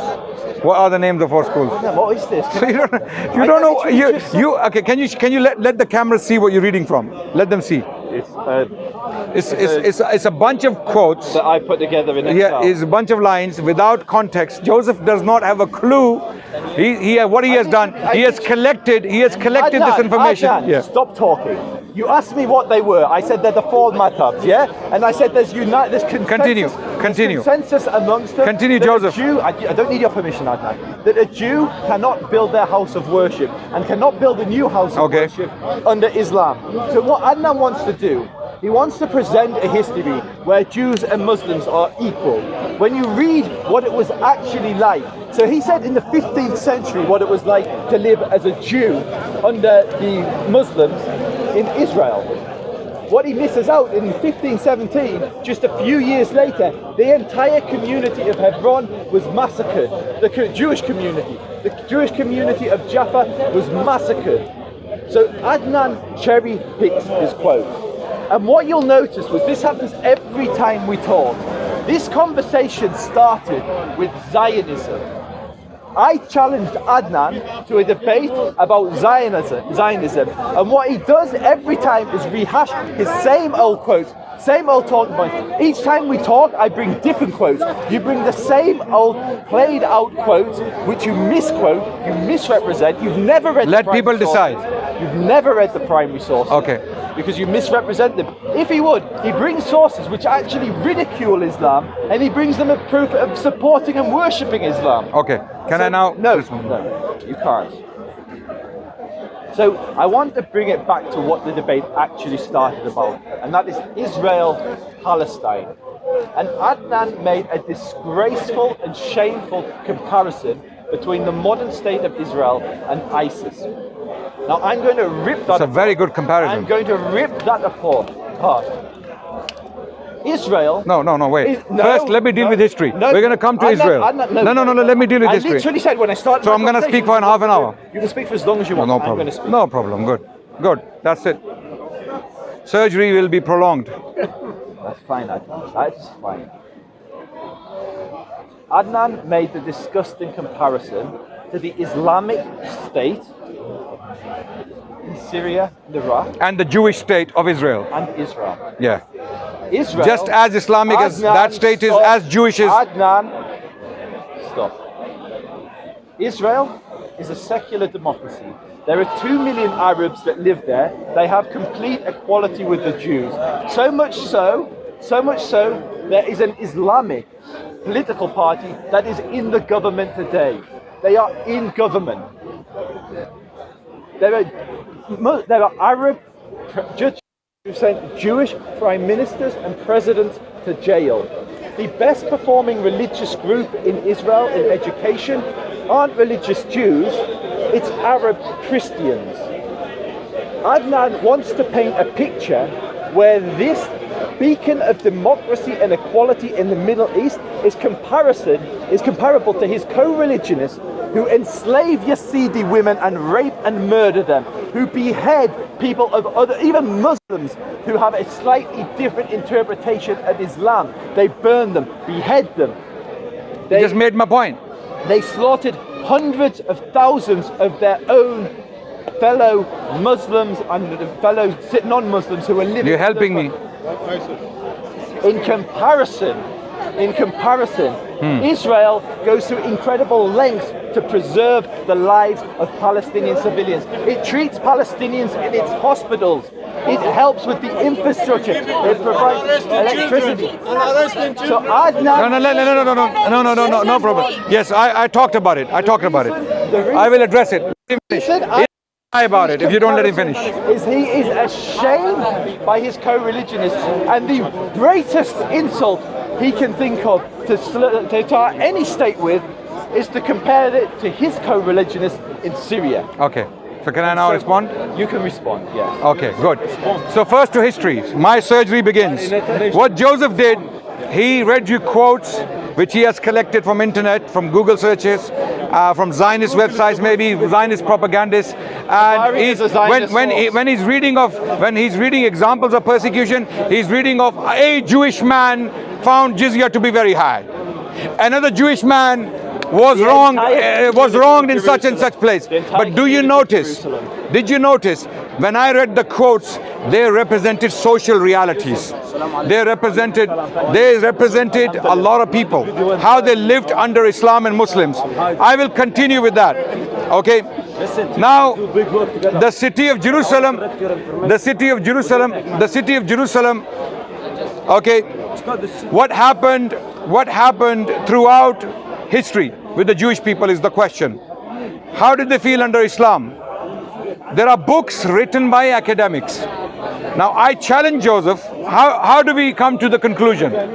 I can read quotes and quotes and he will read all his snippets and then people will be confused. One simple challenge.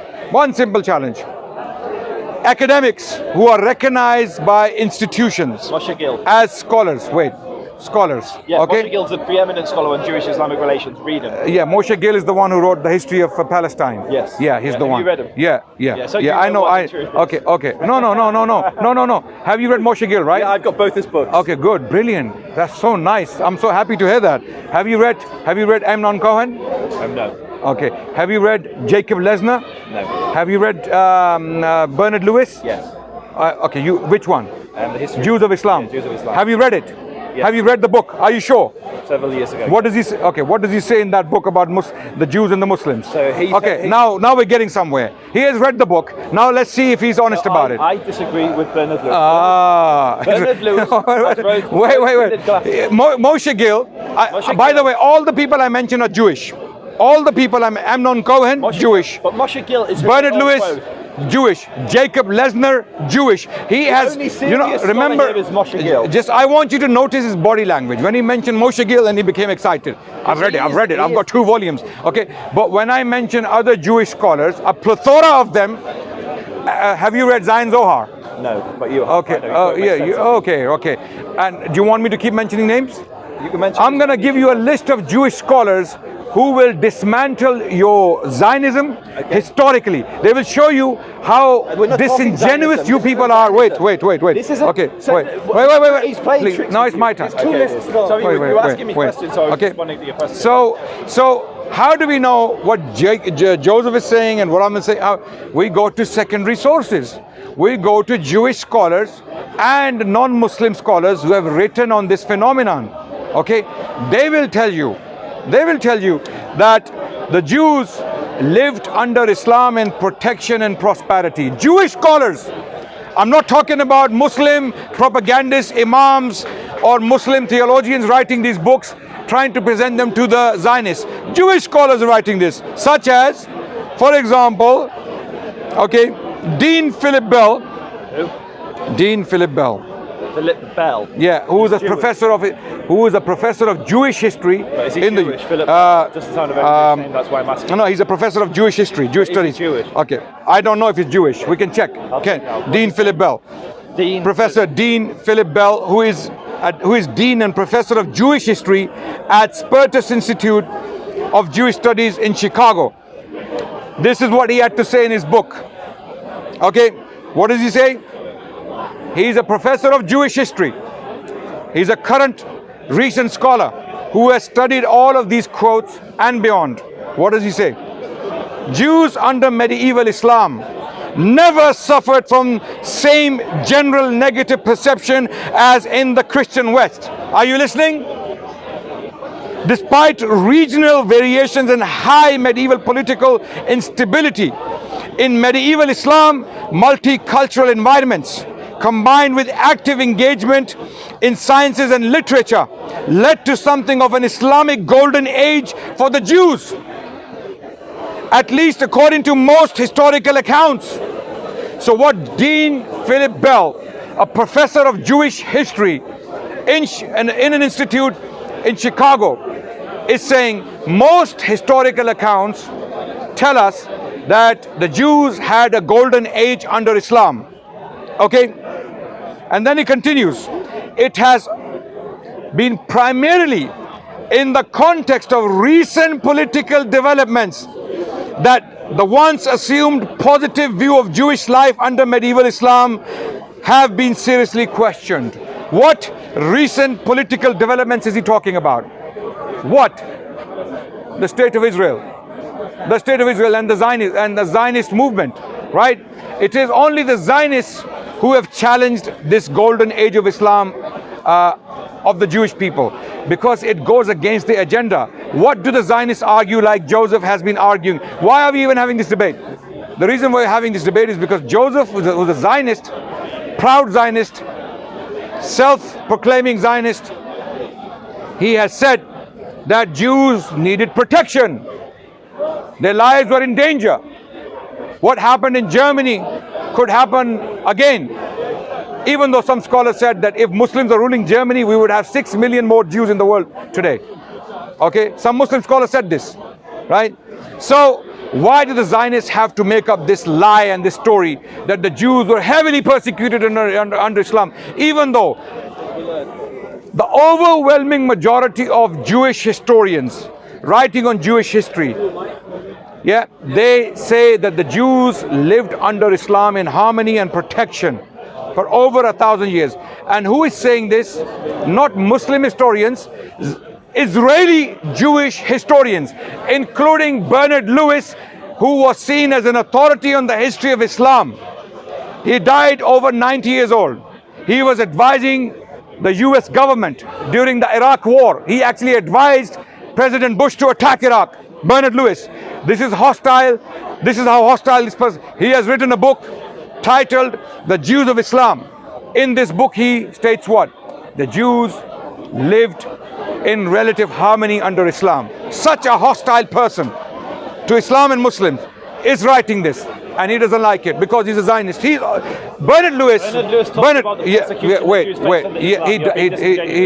did. And then his conclusion was that all of these exceptional events and incidents put together cannot outdo or outweigh the positive experience of the Jewish people for over 1,000 years with Muslims. This is his conclusion. And not only that, other Israeli scholars, the surgery commences. This is the surgery. Now Joseph is going to enjoy the surgery. Amnon Cohen. Why do Israelis, Zionists like this man, have to argue that the Jewish people had no chance under Islam, even though they survived? Brother, brother, we are having a debate. We're in the middle of a debate, so I'll come back to you. Okay. Amnon Cohen, a Jewish historian from Israel, studied the documents stored in the archives of the Sharia court of Jerusalem, commonly known as Sigil, from the 16th century, whereby he found 1,000 Jewish cases filed from the year 1530 to 1601 with the Sharia courts.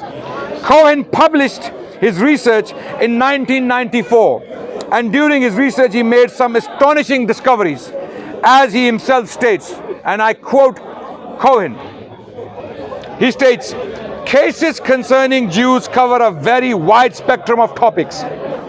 If we bear in mind that the Jews of Jerusalem had their own separate courts, the number of the cases brought to Muslim courts, which actually meant putting themselves at the mercy of a judge outside the pale of their communal and religious identity, is quite impressive."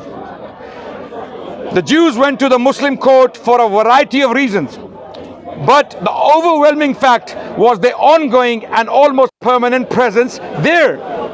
This indicates that they went there not only in search of justice, but did so hoping, or rather knowing, that more often than not they would attain redress when wronged. The Jews went to court to resolve much more than their conflicts with Muslims or Christian neighbors. They turned to Sharia authorities to seek redress with respect to internal differences and even matters within their immediate family, intimate relations between husband and wife, nafaka maintenance payments, to divorce support and infants, etc. He continues, their possessions were protected, although they might have had to pay for extra protection at night for their houses and commercial properties. Their title deeds and other official documents indicating their rights were honored when presented to the court, being treated like those of their Muslim neighbors. Keep in mind, this is an Israeli scholar called Amnon Cohen writing about the condition of the Jewish people in the city of Jerusalem in the 16th century when the Ottomans were ruling the city under Sultan Suleiman the Magnificent. And he continues, the picture emerging from the sigil documents is baffling. On the one hand, we encounter recurring sultanic decree sent to Jerusalem in response to pleas of the Jews. The Jews are pleading with the Sultan to the effect that nothing should be done to stop them from applying their own law. Regarding a variety of matters, there are also many explicit references to the other overriding importance of applying Sharia law to them only if they so choose.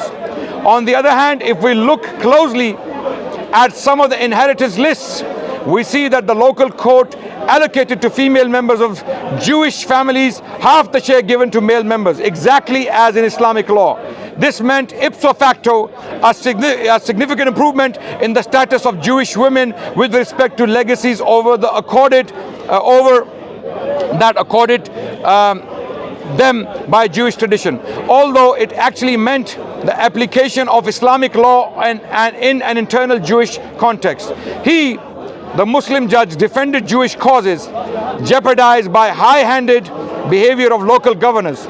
He enabled Jewish business people and craftsmen to lease properties from Muslim and endowments on an equal footing with Muslim bidders. More generally, he respected their rituals and places of worship and guarded them against encroachment, even when the perpetrators were other Muslim dignitaries. He doesn't stop. Neither do you. Amnon Cohen now concludes, having studied the sigil court records, a Jewish Israeli scholar published this research in 1994, and I'm quoting him word by word, against what Zionists like Joseph argue, that Jews were always persecuted, they were always in a state of fear, they never prospered, they were always being brutalized by Muslims, and the list goes on, right? And using what? Those snippets he used earlier. And this is what modern scholarship of the Jewish people has to say to the Jewish people. His conclusion is, Amnon Cohen, and I quote, no one interfered with the internal organization or the external cultural and economic activities. In a world where civil and political equality or positive social change affecting the group or even the individual were not the norms, the Sultan's Jewish subjects had no reason to mourn their status or begrudge their conditions of life. The Jews of Ottoman Jerusalem enjoyed religious and administrative autonomy within an Islamic state, and as a constructive, dynamic element of the local economy and society, they could and actually did contribute to its functioning. So, what point am I trying to make? You tell us. This is a Jewish scholar from Israel, and there's a list of them. There are many Jewish scholars who simply cannot lie, even though some of them are spin doctors, no doubt. Some of these Zionist academics teaching in Israel and beyond, they like to spin facts, or they like to downplay the Islamic role in the well-being of the Jewish people, generally speaking. But there are those who know their integrity, their credibility is at stake. That's why people like Bernard Lewis, as hostile as he was to the Middle East or to the Arabs, in his public lectures, he said openly, in fact, in one of the lectures delivered in Israel in front of these Zionist Jewish activists, he said to them, there is no doubt that the Muslims allowed the Jewish people to live in harmony and peace. Okay? There's no doubt about that. Don't ever question that. Okay? So how on earth can Zionist activists like this can come and start quoting from primary sources out of context? Now, I'm going to finish now. I want him to now bring me a recognized Jewish academic, let's say not Christian, not an atheist, not a Muslim, a Jewish academic who has said that Jews were persecuted throughout the Muslim history in the Muslim lands. One Jewish recognized academic, quote him, bring his quotes, bring his conclusions, read to me what he said. I want you to know, I produced, how many did I produce? How many? You've been listening to me. I produced a number of authorities from the Jewish sources to argue that the Jews flourished prosperously under Islam. I produced many, and did I quote one Islamic source? Did I quote one Muslim source? I did not. I'm relying heavily on Jewish sources. I want him to now produce one Jewish academic recognized by Western institutions or any reputable institution who said that the Jews as a norm suffered under Islam throughout the history of Islam within the Muslim civilization. Yallah, over to you. What I find amazing about this is Adnan claims to be a historian, and he just ridiculed me for using primary sources. This is absolute. So for those that don't understand how history works, and now Mr. Historian is going to teach us. Yeah. Do you have a qualification in history? I do. I know you do, which is the is the comedy of what you just said. No. So I can stand and say, let me teach you how history works. Adnan, stop talking. You have what's called a primary source, which is the original. You can tell us how Zionism works. You have a primary or Zionist source, history works. And generously a translation of that primary source, which is what Adnan relies on. And then you have the secondary sources, which is the interpretation of those primary sources. Now, I brought you primary sources that were both Jewish and Muslim, from Tapari to Maimonides, from the Cairo Geniza to wandering historians who went to... conclusions. So, academic conclusions. What I gave you was the primary sources, and Adnan ridiculed them. What he's not telling you is every historian has a bias. Every historian has an agenda, usually. He's right. What Adnan's doing is he's taking that person's interpretation of history and presenting that because it supports his narrative. Jewish academics. Also misrepresenting that. So Bernard Lewis, his favorite person to quote, talks extensively about the anti-Semitism that Jews suffered under Islam. Moshe Gill, who is the academic that the academics quote, he is was the authority on the Jewish condition under Islam. From the very emergence of Islam through to the Ottoman period. He is the authority, the historians quote, and he is explicit in his writing. Read his conclusions. I haven't got them to me. I'd have to bring the book. I'll bring. Okay, then don't make claims. Okay, Adnan, you literally just quoted Bernard Lewis. I quoted people. No, you just said Bernard Lewis said this to some Israelis in an audience. Like every time you quote, when I look it up, it's a lie. Every time. No. Stand by that. Hyperbolic. No, okay. I was being hyperbolic. Okay. Most times. Bring sources. One. Wait, no. This is a very serious claim. Adnan. Most times. Adnan, I did not interrupt. One example. I did not interrupt you. Not what? You can't lie to people and expect me to not interrupt you. One example where I misrepresented the quotes. One example. One. He said every time. Then he went back on that. He said most times. That was hyperbole, right? Now I'm challenging you hyperbole, right? Now most times, all I'm asking for once. One example. Yallah. You can't just run away throwing beep on the fan. What you'll notice as they say when it hits the fan. I presented primary sources of Jews who lived under Islam. One example. I need an example. Wait. I'll take it back. Take it back. Take what back? No, you said most times I misrepresent history and quotes. Okay. One example. Ya Allah, now we're talking. It's going to be fun now. One example. He's going to go on Twitter. This is going to be fun. Okay, remember he said every time, and then he went back on most times, and now he can't even think of one example. This is what Adnan said. Adnan claimed on video, and anyone can go back. So that's one case, you say. So before you presented one case. Multiple cases from that time. Okay, so you're going to present all those multiple cases, yeah? Inshallah. Good. Now we're dealing with it. So what did I say? Adnan said, we have been honored by the Ishmaelites that we worship together the same God in this holy place. Yes. Now it doesn't say that anywhere, and the reason why this. Sorry. Wait. So this is where? The Pitron. No. Sefer Pitron Torah. No, Sefer Pitron. Yeah. So where is that? So this is. So you said on camera. No. Read what I posted. No. Read what I posted, brother. Okay. You can't read what you posted. He's reading from what he posted. That's a screenshot. Right? He's reading for what he thinks I said. Read from what I posted. I'm trying to get that. You're gonna have the, this is surgery gone wrong. This is. Now we're looking for instruments. This is the quote that You're gonna have the ride of your life today. This is the English quote that Adnan quoted. Okay, where from? I don't know where you quoted it. Oh, good. What you do? If you don't know where I quoted it from, I can go back to no. I'm assuming you might have checked it, right? So we had I quoted the book title, the page, and the exact quote, screenshot from the page. You're gonna have fun today. You're gonna have fun. He said all the times I misrepresent history. Then when I challenged him, he said Adnan, most times. Adnan, can I respond? And now he's struggling to find one. Go on. So I'm going to go through each one of the ones you brought. Yeah. So let's leave them one by one. The people in whose hand the temple is today have made it into a choice, excellent and honourable place of worship. Yes. They say, let us worship the one God who created heaven and earth, to whom the creatures belong, until the coming of the Messiah, and on that day the true worship will be renewed and will be acceptable before God. Okay. Before we get into what it actually says, I'm going to ask you, what language did you quote?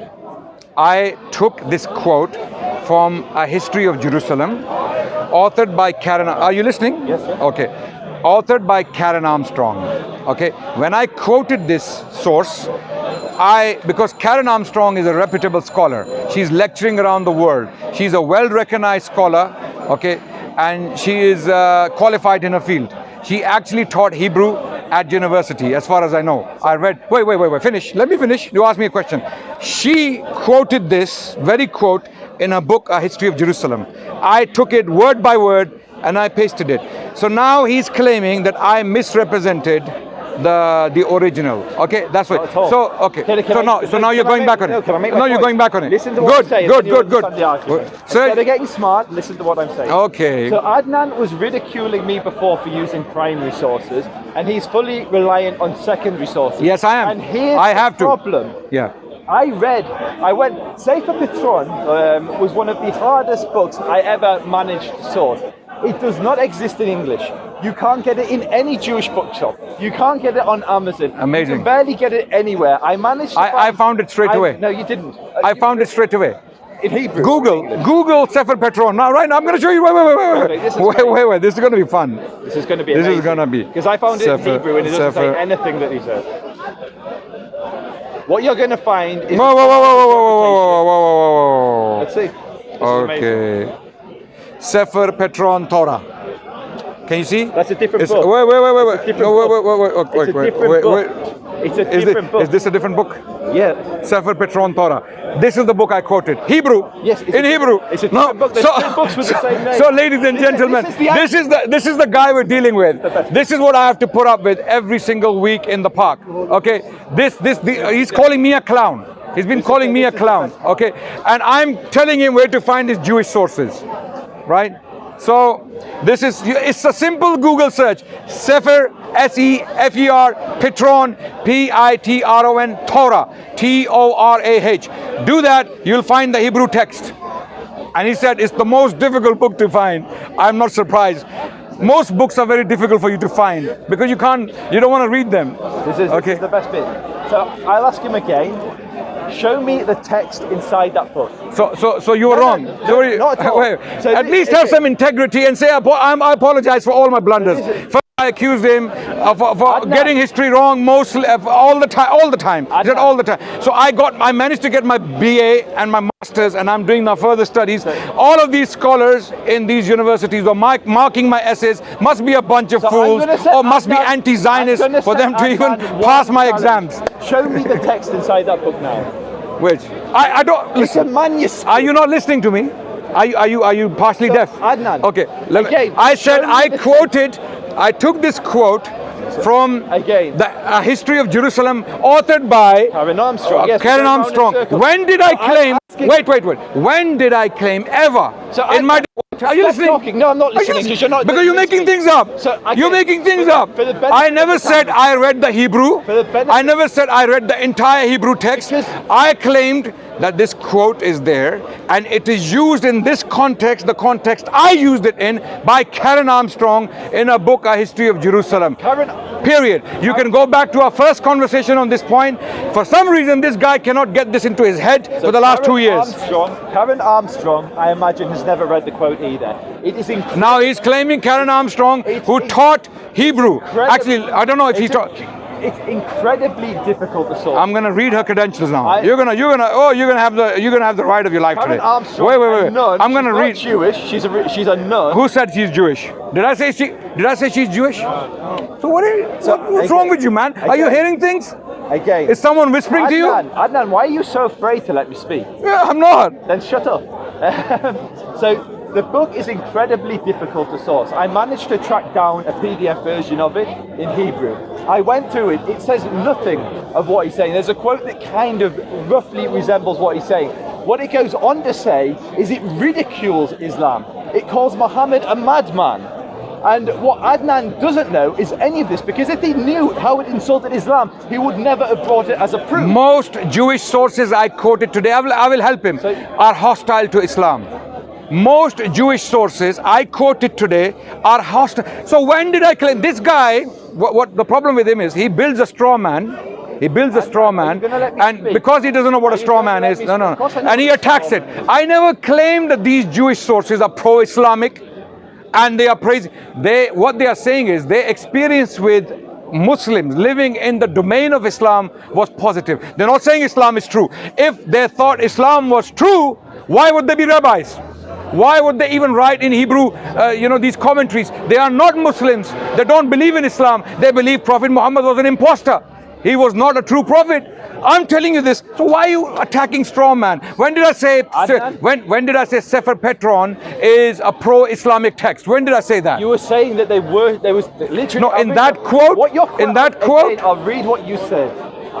This guy's a waste of time. We have been honoured by the Muslims that we worship together the same God in this holy place. We have been honoured. When you actually read what the book says, it says nothing of the sort. Now, I'm not going to say. Okay, I'm going to take you up on that. I'm gonna get someone to read the actual. Wait. There has to be some kind of a compensation for all the pain I'm going through, because surgeons, when they do surgery, it really drains their brain, because it's been killing my brain for the last 2 hours. Wait. Okay,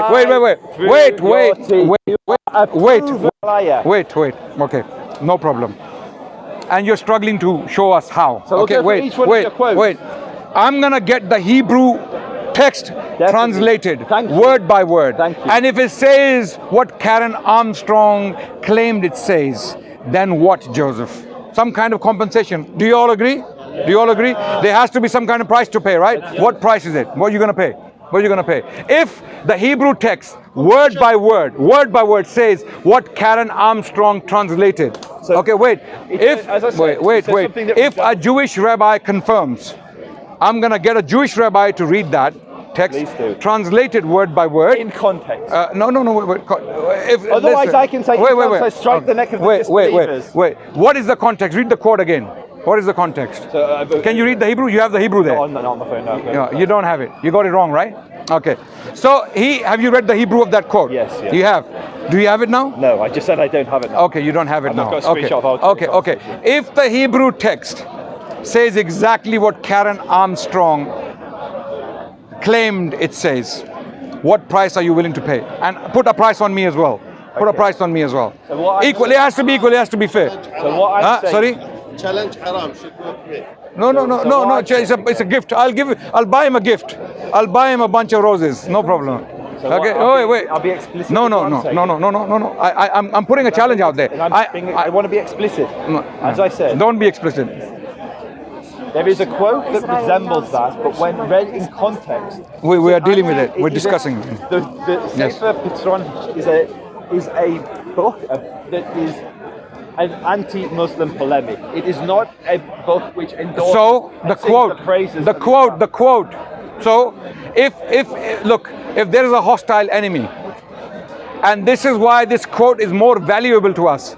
Now it's confirming it's a hostile source, and even though it's a hostile source, it is saying that these people in whose hand the temple is today, who are they? The Abbasids, the Muslims. In the Sefer Pitron is a 9th century source. It's a 9th century Jewish anonymous source written in Palestine. The person is an eyewitness. He or she is definitely a he. Okay, is explaining that in the temple the temple is in the hands of these people today, and they have made it an honorable place of worship.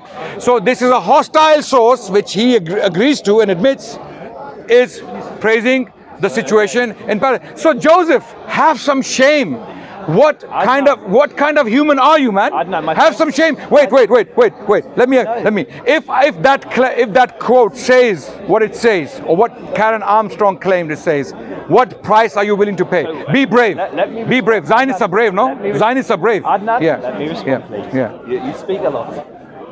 So I'll be again very clear for the camera. There is a quote which says something which resembles that, which now resembles.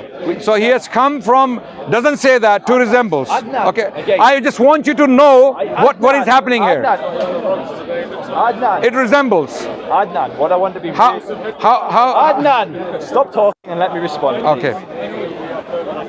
So the book is an anti-Islamic polemic. He presented it as evidence of the Jews honouring Muslims. What Adnan said in the actual quote we heard of the conversation, and there's nothing that resembles. So first, remember, so 2 minutes. First he claimed that I put Ishmaelites in there. First he claimed. So this do you remember? This is what, wait, Joseph, Adnan, wait. Stop, this is an Adnan, expose. This is an expose I am going today. to explicitly say there is nothing that resembles this quote, which is what you said. We have been honoured by the Ishmaelites that we worship together the same God in this holy place. Nowhere in that book. When did I say that? On camera. That's literally what I was responding to. Okay. Now. Stop, okay, let's assume stop. I said. Wait. Stop. Yeah. That is what you said. I said I searched for that book. I found that book. There was nothing that resembles that. Okay. Now, even if I said it on camera, which I doubt, I'll have to go and check. Even if I said it, every single word I said is substantiated by the quote. Every single word. What Karen Let's break it down. Let's break it down. What Karen Armstrong says is very different to what Adnan says. The thing about we have been on. First, the quote didn't exist. Adnan, stop. The quote does exist. The quote he's talking about is talking about the Temple Mount. It's not talking about Jews being honored. What price are you willing to pay? So I will pay. Adnan, if it says anything that it says, again, if it says what you said. You weren't saying that before, were you? So Adnan. He was actually disputing the quote. Are you witness? Adnan. Let's ask the witnesses. Was he disputing the quote? The actual quote when he read it. So this is was he disputing the quote? Adnan, this guy is a compulsive liar. I called you a liar. This guy is a compulsive liar. You a liar because you said this. You claim there is a quote that says we have been honoured by the Ishmaelites that we worship together the same God in this holy place. There is no such quote. That was a lie. Stop. Okay, good. Was that a lie? Good. Was that a lie? Good. I said allegedly. Was that a lie? Wait, yes or no? I'm responding. Because it's a yes no answer. What's your name? Yes or no? What's your name? Yes or no? Yes or no? No. What's your name? No. No. Okay. Exactly. So now let me talk. He claims that I said that Ishmaelites have made this place an honorable place of worship. No, I didn't. I said we have been honoured by the Ishmaelites. Okay. We have been honoured. Okay. Now, read the quote. So this is first of all, in the 9th century, who is ruling Palestine? would have been the Abbasids. Wait. Abbasids, Okay. You said it. Abbasids. Okay. Who are Abbasids? Huh? Who are Abbasids? That's a good answer. No. Genealogically, ethnically, who are Abbasids? Descent from Abbas. Who is Abbas? Who is Abbas? He's one of the Sahaba. He was the Abbas is the son of Abdul Muttalib. Abdul Muttalib is the son of Hashim. Hashim is the son of Abdul Manaf. And the list goes back all the way to Ishmael. Are you aware? Okay, so now this guy, wallahi, I'm actually enjoying it. I hope people who are watching are also enjoying this. Yeah. Wait. So Abbasid dynasty was an Ishmaelite dynasty. Okay, by that virtue, because they were ruling Palestine at the time, the quote states that those in whose hands the temple is today, i.e. the Ishmaelites, they have made it an honorable place of worship. Okay, is that clear? Right? So now, if you have any shame, if you have any shame, any integrity, which you don't seem to have, but I will give you the benefit of the doubt. Miracles can happen. Okay. Apologize to me now. Can I speak? Does he owe me an apology? Does he owe me an apology? Okay. Apologize now. There's a big apologize now. So of course I'm going to agree with Adnan. But for the camera, for the benefit of my audience, the quote, me and Adnan were talking about how Muslims treated Jews. The quote in the original manuscript talks explicitly about monotheism in the Temple Mount being turned into a place of monotheism. Nothing to do with how the Muslims treat the Jews. So let me, just so everyone's following, we were debating whether Muslims persecuted Jews. Adnan quoted... Because of Israel. Adnan, I didn't interrupt. You're not going to apologize? Adnan, let me speak. If I was you, I would apologize. This is a debate tactic. It's a human thing. He's not allowing the audience to follow the conversation, because he's trying to use cheap tactics. So again, we were debating what it was like to live as a Jew under Islam. He brings a quote which he's never read in the original source, because if he did, he knew that the book would talk about the persecution that Jews faced under Islam. Show me. Show us. No. I don't believe you. Show us. Show us. No. I don't believe anything he says. That's fine. If there's no evidence, this guy has shown to be a liar repeatedly throughout this discussion. We don't trust anything he says. Ask me for evidence. When I make a claim, I will present the evidence. If you cannot show that source, you're gonna show me from Sefer Pitron that the author is claiming that the Jews are persecuted. Show us now. No. Sefer Pitron, quote in Hebrew and translate and show us where it says. Terrified of me speaking. No, I'm not. Don't lie, Joseph. Don't lie. You don't have to lie. So let me finish a sentence then. If you're not afraid for me to speak, let me finish a sentence. So we were debating whether Muslims persecuted Jews.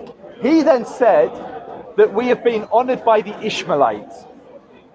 I didn't say that. Don't lie. I literally read you. I quoted Karen Armstrong in this regard. You have comprehension problems. Okay, you have comprehension problems. Your brain cells are not functioning. Are you denying that you said that's why you're a Zionist. That's why you're a Zionist. We have been honored by the Ishmaelites. If are you denying that you said this? We have been honored by the Ishmaelites. Are you denying that? I have to go and check what I said because I don't trust you. Number one, wait. Okay. I don't trust you. Wait, I'm responding. I'm responding. I'm responding. Did I qualify my words from the quote? Did I or not? Did I contextualize my even if and you know what? Let's make it easy. Let's make it easy. I own those words, even though I might not have said those words. I own them. I will stand by the term Ishmaelites and honoring the Jewish people. Okay, I will stand by these two because this is what he's debating.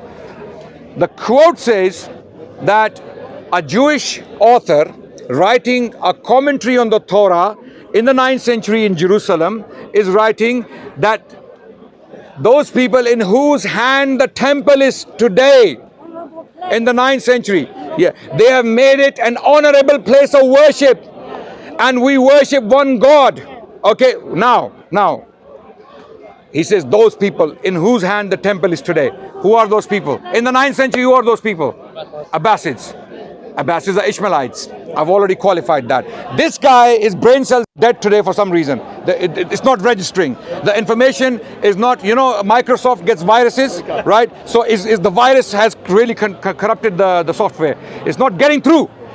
The Abbasids are Ishmaelites. So I stand by that term. The quote says they made the temple into an honorable place. For who? Who is writing? Who is writing? Who is writing this? A Jewish rabbi, a Jewish scholar. So he's saying they have made it an honorable place for who? For Muslims? He's writing about himself, right? So this is the quote used in this very context. I am using it by Karen Armstrong in her History of Jerusalem, who's a scholar. For some reason, this guy's brain cells are not registering that information. It's a very, very minor point. We have spent more time than necessary on this point. You know why he's doing this? You know why he's doing this? Because he now knows that he's looking like a fool. He made a claim first that I misrepresent history all the time. Remember? Yes. Then I challenged him on that. He said, no, that was a hyperbole, right? Most times. I said, okay, most times. Show me one. He pulls out this one. And now on this one, he's already struggling. He's trying to find a way out. He's not getting the way out. I even challenged him. I even gave him the benefit of the doubt. Go and find the Hebrew quote. If it doesn't say what Karen Armstrong claimed it says, what price are you going to pay? If it says exactly what she said it says, what price are you paying? He's not responding. Repeatedly ignoring my plea or my call. And put the same price on me. I'll let him choose. 100,000 pounds. I'll go and sell my clothes and my whatever I possess, you know, whatever little I possess. I'll sell my books, okay, and I'll bring the money. But what you're going to do? Okay. What are you going to do? What are you going to sell? So what you'll notice there is Adnan, the Zionist state of Israel is not going to come to your rescue. A string of ad hominems. Okay, no. Can you answer my question? So no, what are you willing to pay? No. This is not acceptable. He's wasting our time. Flung insult after insult at me, and when people fling insults, it's usually because they've lost the debate. So I will repeat for the benefit of the audience. The conversation we were having was about persecution of Jews. Adnan brought an example of a quote that does not exist. He said, we have been honored by the Ishmaelites. Now there is I'm going to illustrate it for the audience so they understand. Prior to the Islamic conquest of Jerusalem, the Temple Mount had been turned into a garbage heap. It had been violated. Our holiest site had been left in ruins. And Muslims conquered Jerusalem and turned that round and turned it into a place of monotheism. So when the author is talking, he's not talking about the condition of Jews. Do you believe him? Do you believe him? He doesn't have the Hebrew, he's making the story up. Because he's not, so even if you read the quote... So accept my challenge. If you're right, I'm wrong, I'm willing to accept. If you're right, accept my challenge. What price are you willing to put? What price are you willing to put if you are wrong on the quote? What price? Just finish it, man. Finish the whole debate. Wasn't whether be brave. The quote was whether you were right with I explained how my words... Did your words. Okay, no. I did not twist. Yes, I did not twist. Like a snake. Okay, guys.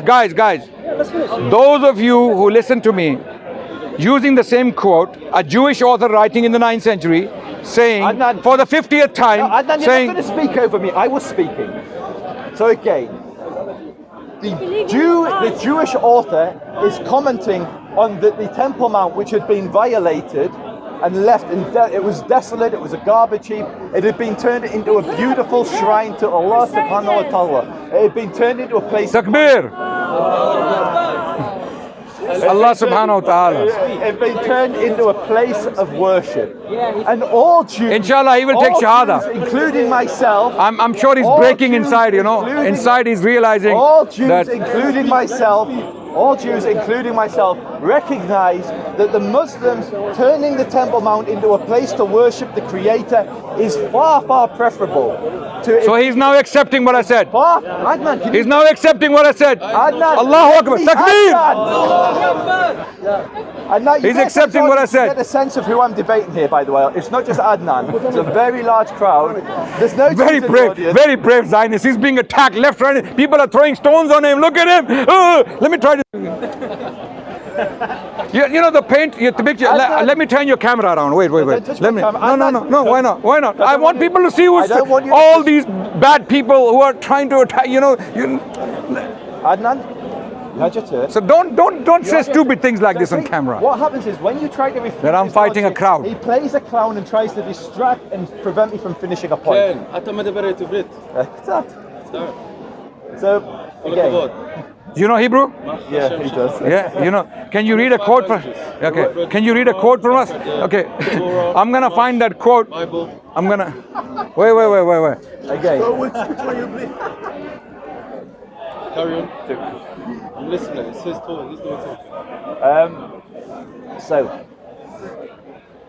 the original author is talking about how something that is holy to the Jewish people, the holiest site in the world, had been turned into a rubbish heap, and then it had been restored to a place of worship, worshipping the Creator.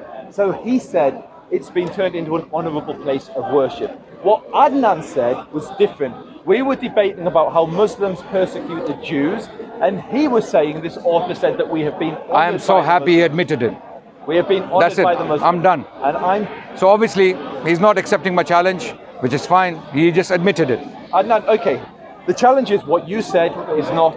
The challenge is, if what Karen Armstrong said, and I literally said, and you just said you admitted. I said from the very beginning, good. The quote resembles Thank you. what Karen Armstrong Thank said. you. So I was, in other words, ladies and gentlemen, in other words, I was not misrepresenting history. You said we have been honoured by the Muslims or the Ishmaelites, and it doesn't say anything of the sort. Who was managing the temple? Adnan, who was managing in the 9th century? Wait. In the 9th century, who was managing the temple? The Abbasids. Abbasids. The Abbasids, who are the same people. Muslims. Made Jews wear Yeah. Talk about the quote. Talk about the quote. Donkeys. They wouldn't let them ride on horses. They wouldn't let them rebuild their CNN, Fox News, NBC. This is the Abbasids. Okay. This is the Abbasids. CNN, Fox News, NBC. That a Jew living under the Abbasids. Okay. Was saying that we have CNN, been Fox by News, these NBC. Okay. Yeah. No, wait. Before you ask, we're in the middle of a debate. So now it's clear that this gentleman, I will let the audience decide. There are Zionist people watching on this channel, and there are Muslims watching. I will let you use your own sense and decide whether this guy has any credibility left. Okay? I have been using sources upon sources, secondary sources and primary sources. I've been using primary sources. I've been never read those. So now how history works? Let me teach you how history works, because you don't read the primary sources. Wait. I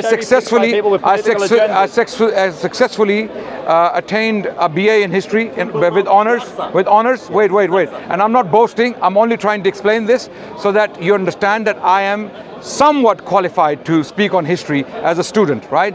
I have successfully completed my master's from the University of London in history, and I'm now pursuing further studies. This man has not, I don't know whether he has done his bachelor's or even A-levels, I don't know. Okay, so he cannot be talking on history. How history works is scholars, academics, they study primary sources, then they write secondary works.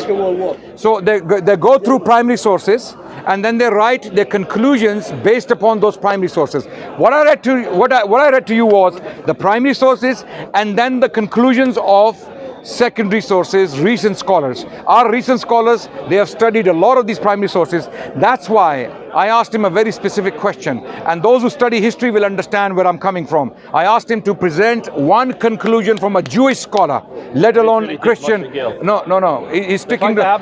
You haven't read anything from Moshe Gale, so stop saying Moshe Gale.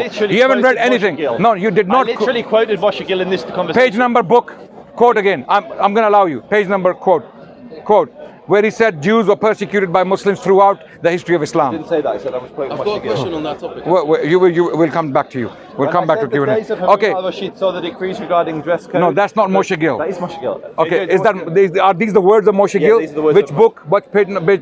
So I will bring that. So stuff it. Keep it to yourself. Okay. Wait. No. You did not quote a historian. Give me the name of the book. Give me the name. You were calling Sefer Petron. What was it? Petrus something or other. What was it? You were calling something. In the first conversation. Yes. Absolutely. I got that. You didn't even get the name right. Just like you're saying Hanafi. Is there anything Hanafi in Islam? No. Hanafi? Okay, so shut up. Okay.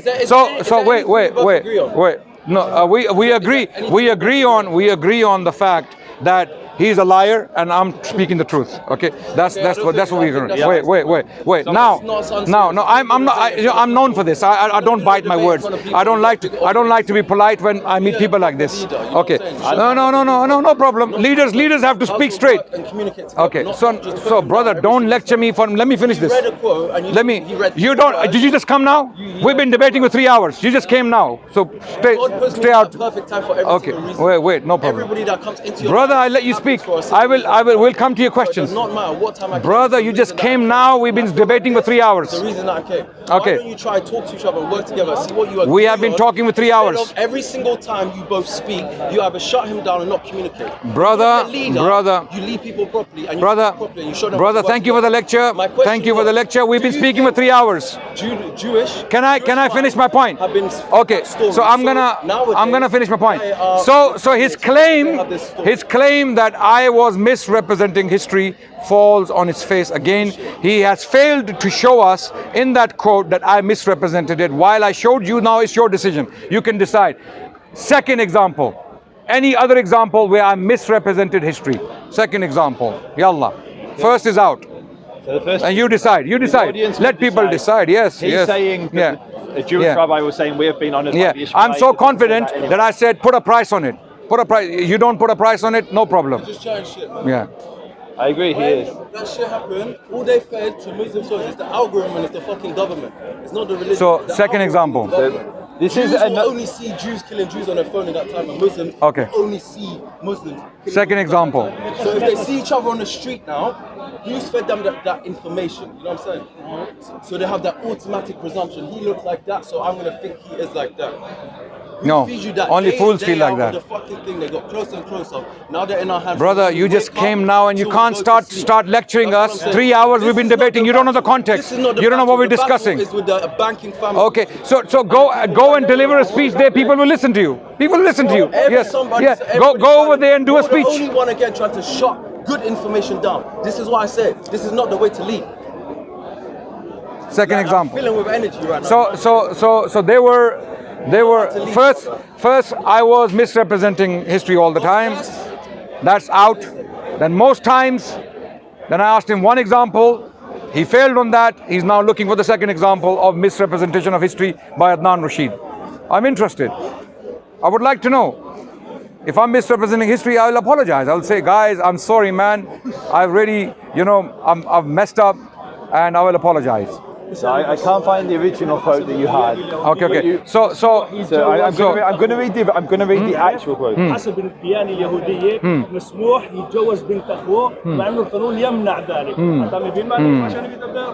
לפי הדת היהודית מותר לך להתחתן עם אחיינית שלך על אף שהחוק אוסר את זאת. זה פילוגרמיה. אתה יודע את זה? 2 minutes. So this is the quote that he. I haven't got the original quote that Adnan said, so I can't respond to that. But what we have this is, if one of our contemporaries, look, and this is Bakhya ibn Hakuda. If one of our contemporaries... Wait. 2 minutes. No problem. No, you can quote it. What claim are you making here first? So that we are clear. We don't have to go around for another hour. What claim are you making here on this quote? Have I misquoted this quote? So you say... Yeah. So what you said is that Bakhya ibn Hakuda said that unfortunately I haven't got the original quote, so it's I posted this from an original book translated by a Jewish man from Hebrew into... I haven't got the original quote of what you said in the debate, which is what I was... But do you know where I got... Do you know where I got it from? Yes. Yeah? Can you bring that out? Literally. No. The actual title of the book. Yeah, this one. This one. Yeah. You know what? Okay. Well, now wait. He's about to show us an example of my misrepresentation of history. Okay, and I posted the image of the book. Adnan, can I speak? Yeah. Literally, I was speaking, and now you. Okay. But can you explain the context? That's right. Yeah. What happened there? So, you challenged me on this. I posted the book, the page number, and the quote. So yes. What Adnan presented was that the rabbi was talking about the condition of Jews under Islam. Now I'm going to read you what the book actually before Joseph, I want you to read, but before you do the context, very important of the discussion. Joseph came back and he said, this quote does not exist. No, I didn't. On Twitter. Go back on Twitter. Yes. Go back on Twitter. Read your tweet. He said, this quote does not exist. Adnan Rashid is a liar. This quote does not exist. He challenged me on 2 quotes and I posted both of them. And then he started making excuses. When he saw the quote, instead of admitting, yes, the quote does exist, then he started to play games with the wording. Instead of admitting the quote does exist, this man did say something, but then he started to play games with the wording, which is what he's about to do. And we will see even there, same thing's going to happen. Ishmaelites, remember Ishmaelites? The Abbasids? Nothing to do with Ishmaelites, but yeah, I know. It does. No, it doesn't. It does. Watch. Okay, what's the word it uses? You tell me. Nothing. Make your claim. Make your claim. Okay, What did you tweet? You said this quote does not exist. No, you said that. Wait. Okay, I'm gonna read the tweet now. The tweet's not there. I pulled it for our debate. Oh, you deleted it. Yeah. You deleted it. So Joseph deleted the tweet. And I got the source because I knew we were going to debate this. I should have taken a screenshot. Joseph accused me of lying by claiming there is no such quote. What I did was I took the name of the book, the title page, the picture of the title page, the picture of the page, and that very paragraph. I took the screenshot and I posted. Okay, and this is what it is. Show it to him. Show it to them. This is what I posted. Okay. Now, so the quote does exist. You admit now, for the first time on camera, the quote does exist. So again, but it doesn't mean what I said. No, what if? Okay, Adnan, can you let me? I'll read what we said on Twitter. Okay, sorry. Come on this side. Yeah. Sorry. Go on. Please see what, this is Adnan, please see what Rabbi Bachya bin Ibn Bakhuda said about the prosperity of the Jewish people under Islam in the 11th century of Spain.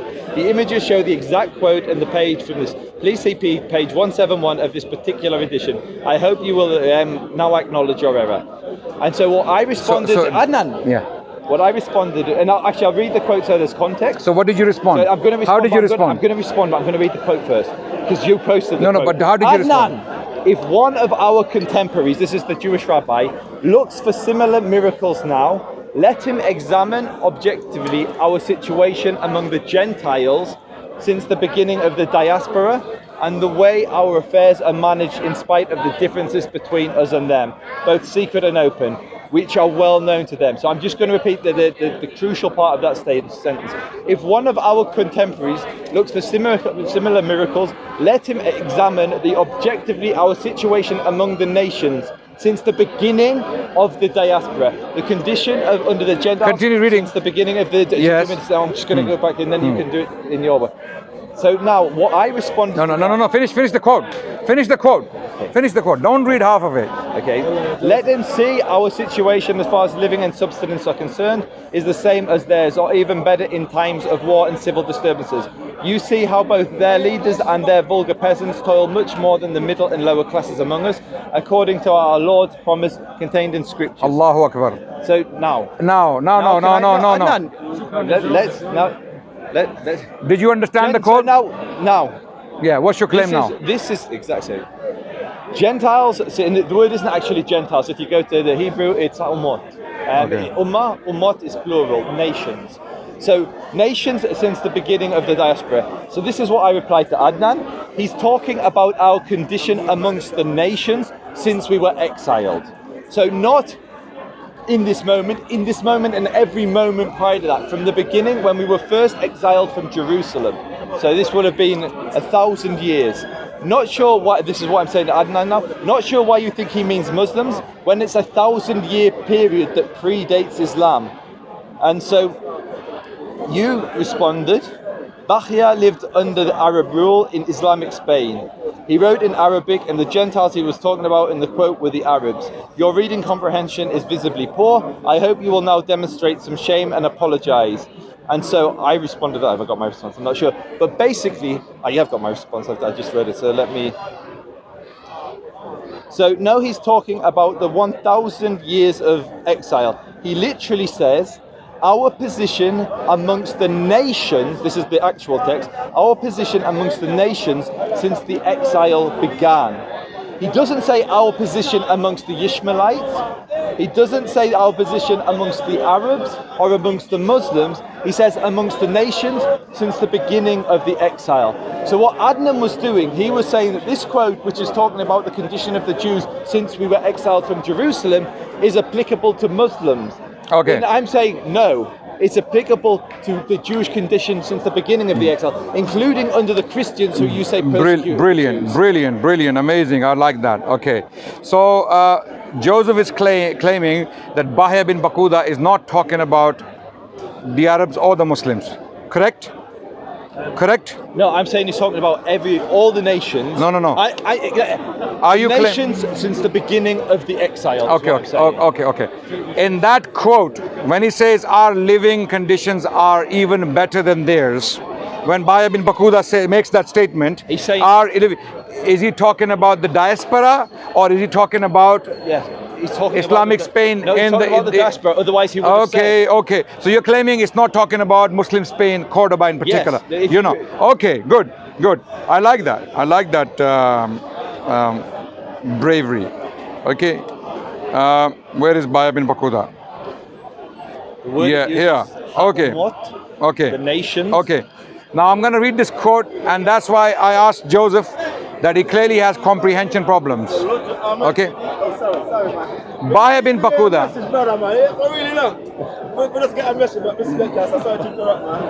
Bahya bin Bakuda, a Jewish rabbi writing in Islamic Spain in the city of Cordoba in 1080. In the year 1080, when Muslims are ruling Cordoba, the Umayyad Caliphate has already collapsed. Cordoba is still under Muslim rule, right? He writes, if one of our contemporaries, are you listening? If one of our contemporaries, who is a contemporary? Today. Yes? Bahya is writing in 1080 in Cordoba, in Cordoba, the Muslim capital of Spain. If one of our contemporaries looks for similar miracles now, looks for similar miracles now, today, now. If you want to see a similar miracle today, now, then let him see, let him examine. Are you listening? Yes. Yeah, we're going to see now another blunder of mine. Okay. Let him examine objectively our situation among the nations. Okay, or the Gentiles. Okay. Yeah. Which Gentiles? Where is Bahya? Where is he? Let him see now. Let us see us now. Where is he? I just told you. In Cordoba, in Islamic Cordoba. Let him see now our situation among the Gentiles. Who is he talking about? The rulers, the people of Cordoba. Who were they? Muslims, right? Okay, continue. Since the beginning of the diaspora and the way our affairs are managed in spite of the differences between us. So since that time, today, he's talking about today. Okay, now coming to our situation today. Managed in spite of the differences between us and them, both secret and open. So our difference between us and the Arabs are secret and open, both known to them. They know because they're scholarly. They are very educated, right? Which are well known to them. Let him see. Let who see? Someone. If one of our contemporaries look for similar miracles now. So he's talking to that one who is looking now. Let him see now. That our situation as far as living and subsistence are concerned is the same as theirs or even better. So he's talking about now. not the past, now, in time of war and civil disturbances. You see how both their leaders, you see, so he's talking to the one who is looking now. I keep saying now. I'm sorry if I sound annoying, because this guy, obviously there is a virus there, so I need to really push that hard into his mind so that it gets in there, right? So you see how both their leaders, you see now, who is you? Now, okay?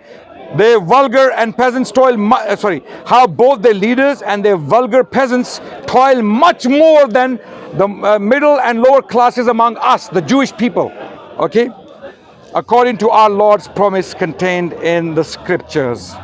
Now, Baya bin Bakuda is clearly categorically saying that our condition with the Muslims, the Arabs of Cordoba, is not even equal to theirs, but even better. It's better than theirs. We live better lives than them. And even though our difference is known to them, they are known to them, they know who Jewish people are. They know our sources, they know our beliefs, secret and open. Despite all of that, we have our living condition better than theirs. If not equal, better than theirs. Is this what Bahia is saying? What do you guys understand? Please be fair. Be fair. Don't be biased. Okay? You may like me, you may like Joseph, don't be biased. What do you think Bahia is saying? Is he talking about now, or is he talking about the past? I'm going to say one thing just before. Now. Is it, okay, let's take voting. Let's take one. Did you hear all of that? Or you just came? Okay, wait. Are you Muslim? Are you Muslim? Okay, what do you, wait. No, let's take voting. Let's take voting. Okay, you didn't follow. Who followed? Did you follow? Is it now or past? What did you understand? Now? So there is a consensus. No, very. So it's fine. By the way, these are all Muslims, so I want to be fair to camera. Okay, but they cannot all possibly be lying. What I'm going to say, for those that you're fine to believe and agree with that, that's your right to. I'm not going to say.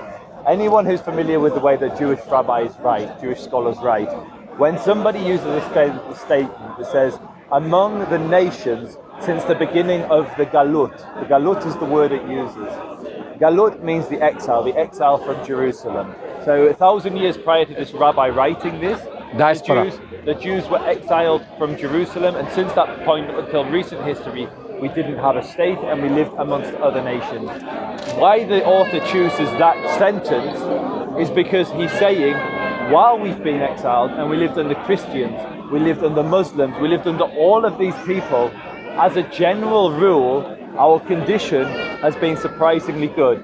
Now, what Adnan has done in previous debates we've had, he's talked about how Christians persecuted Jews, how pagans persecuted Jews. And what this author is clearly saying is that amongst all the people we have lived, as a general rule, there have been times when we've prospered and done well. And if anyone wants to see a miracle of the Creator and his connection with the Jewish nation, look at our condition. And you can see that today. In recent history, the Jews were massacred in the Holocaust, yet Jews today, as a rule, are not in the same poverty that they were in the time. Yeah, stick to Bahia. And so what the author has been explicit with is, since the beginning of the exile, which is a 1,000-year period, that Jews have, as a rule, had prosperous times under these different nations. It uses the term galut and umot. Okay, so what do you make of this? If one of our contemporaries looks for similar miracles now, so what is he saying here? He's talking about now, yeah? Literally what? I don't know, so again. So when he says our living conditions, wait. Let him see, the one who is looking for similar miracles now. So how does the quote start? Wait, if one of our, he's writing in Cordoba. No, but he's writing for the Jewish people in Cordoba. If one of our contemporaries looks for similar miracles now. What am I saying? Wait. Let him see. Adnan, what am I saying? What's my argument? Your argument is that he's not talking about his conditions in Cordoba among the Muslims. That's what you're arguing. No, yes? What Yes? I'm explicitly stating is he's saying, since the beginning of the exile, if you look at the general standard condition. What am I saying? You're saying that Bahia is talking about Cordoba, his living conditions among the Muslims are better than Muslims. That's what I'm claiming from this quote. And so I'm... And and can we find that there in the quote? I'm saying I can see how you can reach that conclusion, yes. And I'm saying, okay. what I'm saying. Now I'm so glad that you're saying that now. On Twitter, for some reason, that's why you deleted the tweet. So Joseph, today, right now, in front of these cameras, admit that I can see how Adnan can reach that conclusion. I can appreciate that. I can see that reading can also be read. I mean, even though that's the only reading that can be read, but I'm willing to concede some territory to you. But at least have the courtesy, have the courtesy to admit. Adnan, I can see how you reach each of your conclusions. And I'm in my right to read that conclusion into the quote. So again, so I did not misrepresent the quote. I know you missed the first quote. You definitely misrepresented. That was maybe which first quote? No, first quote is out. This one. First quote is we discussed it for 1 hour. So that's out. This quote. So I did not misrepresent this quote. Again, I can see how you reach the conclusion that you believe he's talking. So I did not misrepresent this quote. Can I respond? Yeah, you can. Yeah. I can see how you reach that conclusion. How most Jews would read that is not the same way that you read Okay, no problem. But did I misrepresent this quote? Coming back to the main question. Did I misrepresent this historic quote? Did I mispronounce it, misapplied it? Did I misuse it? Unfortunately, I can't remember what you said. I'll go back to the original debate and see what you said. No, in the very beginning of this discussion, you said that Adnan is claiming things that are not there, and he's misusing the quote. And the discussion started because the discussion started with your claim that I misrepresent history all the time. Yes? Okay. Then I challenged you and you said, no, that was hyperbole. So you misrepresent history most of the times. I said, okay, no problem, let's talk. So I said to you one example. You pulled out one example, we dealt with it, it's gone. Now this is the second example you pulled as a misrepresentation of history on my part. Now you're saying you can see why I would read that conclusion into it. I can see why you would. Okay, so allow me to answer. So this example is... Allow me to answer. So trying to score your point. I can see how you would reach that conclusion. If you actually read the quote as a Jew would read it, it's not saying what you're saying. So I'm trying to be gracious to you and say... I'm being very gracious, because where I took this quote from, this is a history of Spain written by David Nicole, if I'm not mistaken. It's titled Muslim Spain. I took the quote from that book, and he's using it exactly how I'm using it to argue that the Jews were writing about their good treatment and their good living under Islam and Muslims in Spain. This is how he's using the quote. So I'm being very, very courteous and generous, not using that. That's one of the difficulties or the problems with relying on secondary sources, because you don't get the context of the primary source. If you read the Joseph, I'm a historian. I'm sorry to say that, whether you like it or not, I'm a qualified historian. Okay, I have qualified. This is what we are discussing that right now. You have failed to show conclusively anywhere where I deliberately misrepresented history. You have failed to show one example. Has he shown any example, brothers and sisters? Let people. My Zionist friends out there, did he show any example where I deliberately, clearly, conclusively misrepresented history? Absolutely not. We have been honored by so on that note, I will have to end, because now I will need surgery after this conversation of 3 hours. Okay, I'm bruised all over my body. I mean, you did most of the talking, mate. No, we did. We both. It was, by the way, ladies and gentlemen, to end on a positive note, there was no hate intended. There is no bad wishes. I wish him paradise. I wish Allah guides him to Islam and he goes to paradise. I do not wish Jahannam for him. I don't want him to be a Zionist. That's why this conversation took place. Do we want the Zionists to go to hellfire? Absolutely not. We want even Netanyahu and Olmert and the current one, what's his name? I want the audience. No. What's the current prime minister? We want him to go to paradise. All the crimes they have committed, repent. Ask God for repentance. Ask Him for forgiveness. You have a chance. So long as you are alive, you can repent, turn to God, and you may be forgiven by God, despite all the crimes you have committed against the Palestinian people. So we do not wish you hellfire. We do not wish you death. We do not wish you bad. We wish you well. Even though all the crimes you are committing against the Palestinian people and beyond, we wish you well. We wish you the best. We want you to go to paradise. Okay? We don't want you to die and burn in hellfire. We don't. Likewise, Joseph, I have nothing but sympathy. Okay, we have a very proud, a very powerful history. We have a very, very magnificent past. The history of the Muslim civilization. We are proud of it. No one can take this away from us. No one ever can take this. So long as we, the Muslims, are criminals, we are the criminals for not studying our history. If we were studying our history, our condition, our situation wouldn't be the same. If we studied what we achieved in the past and the glorious past we have, the Muslim civilization, the best scholars, the best poets, the best military generals, the best kings in some cases, we had the most magnificent cities in the world, the best institutions. For over 1,000 years, the Muslim universities were the best in the world. Okay, we need to talk about that more so that we can wake up to it, right? So we are the criminals for not studying it. So I wish you the best. I wish you the best. My closing thought. Closing thought. Yeah. What Adnan does, he studies history, but he selectively represents it or misrepresents it. The Jewish history under Islam was one of both good and bad. Back-breaking jizya. I provided quotes of Jews who were forced to flee the land because they couldn't pay the jizya, even though they themselves were impoverished. I brought examples of the back-breaking taxes that were put on Jerusalem under the Abbasids, how the community had to, like, literally... You're repeating arguments. You're repeating arguments. So were you, Adnan. So were you. And no, so, I finished it. I didn't want to discuss anymore. See, I didn't interrupt him. He cannot allow me to speak. And this is, thank God, why we have our own country, where we can have freedom of speech, and we're not under the boot of the Muslim. And so... How did you produce all the scholars and poets and intellectuals? And so, those who were writing in the Hebrew language and Arabic alphabets. Are you finished? If all of them were persecuted, come on, stop this, Joseph. You know, you're really. Are you finished? I'm finished. A Jew couldn't even build a synagogue. They couldn't even ride a horse.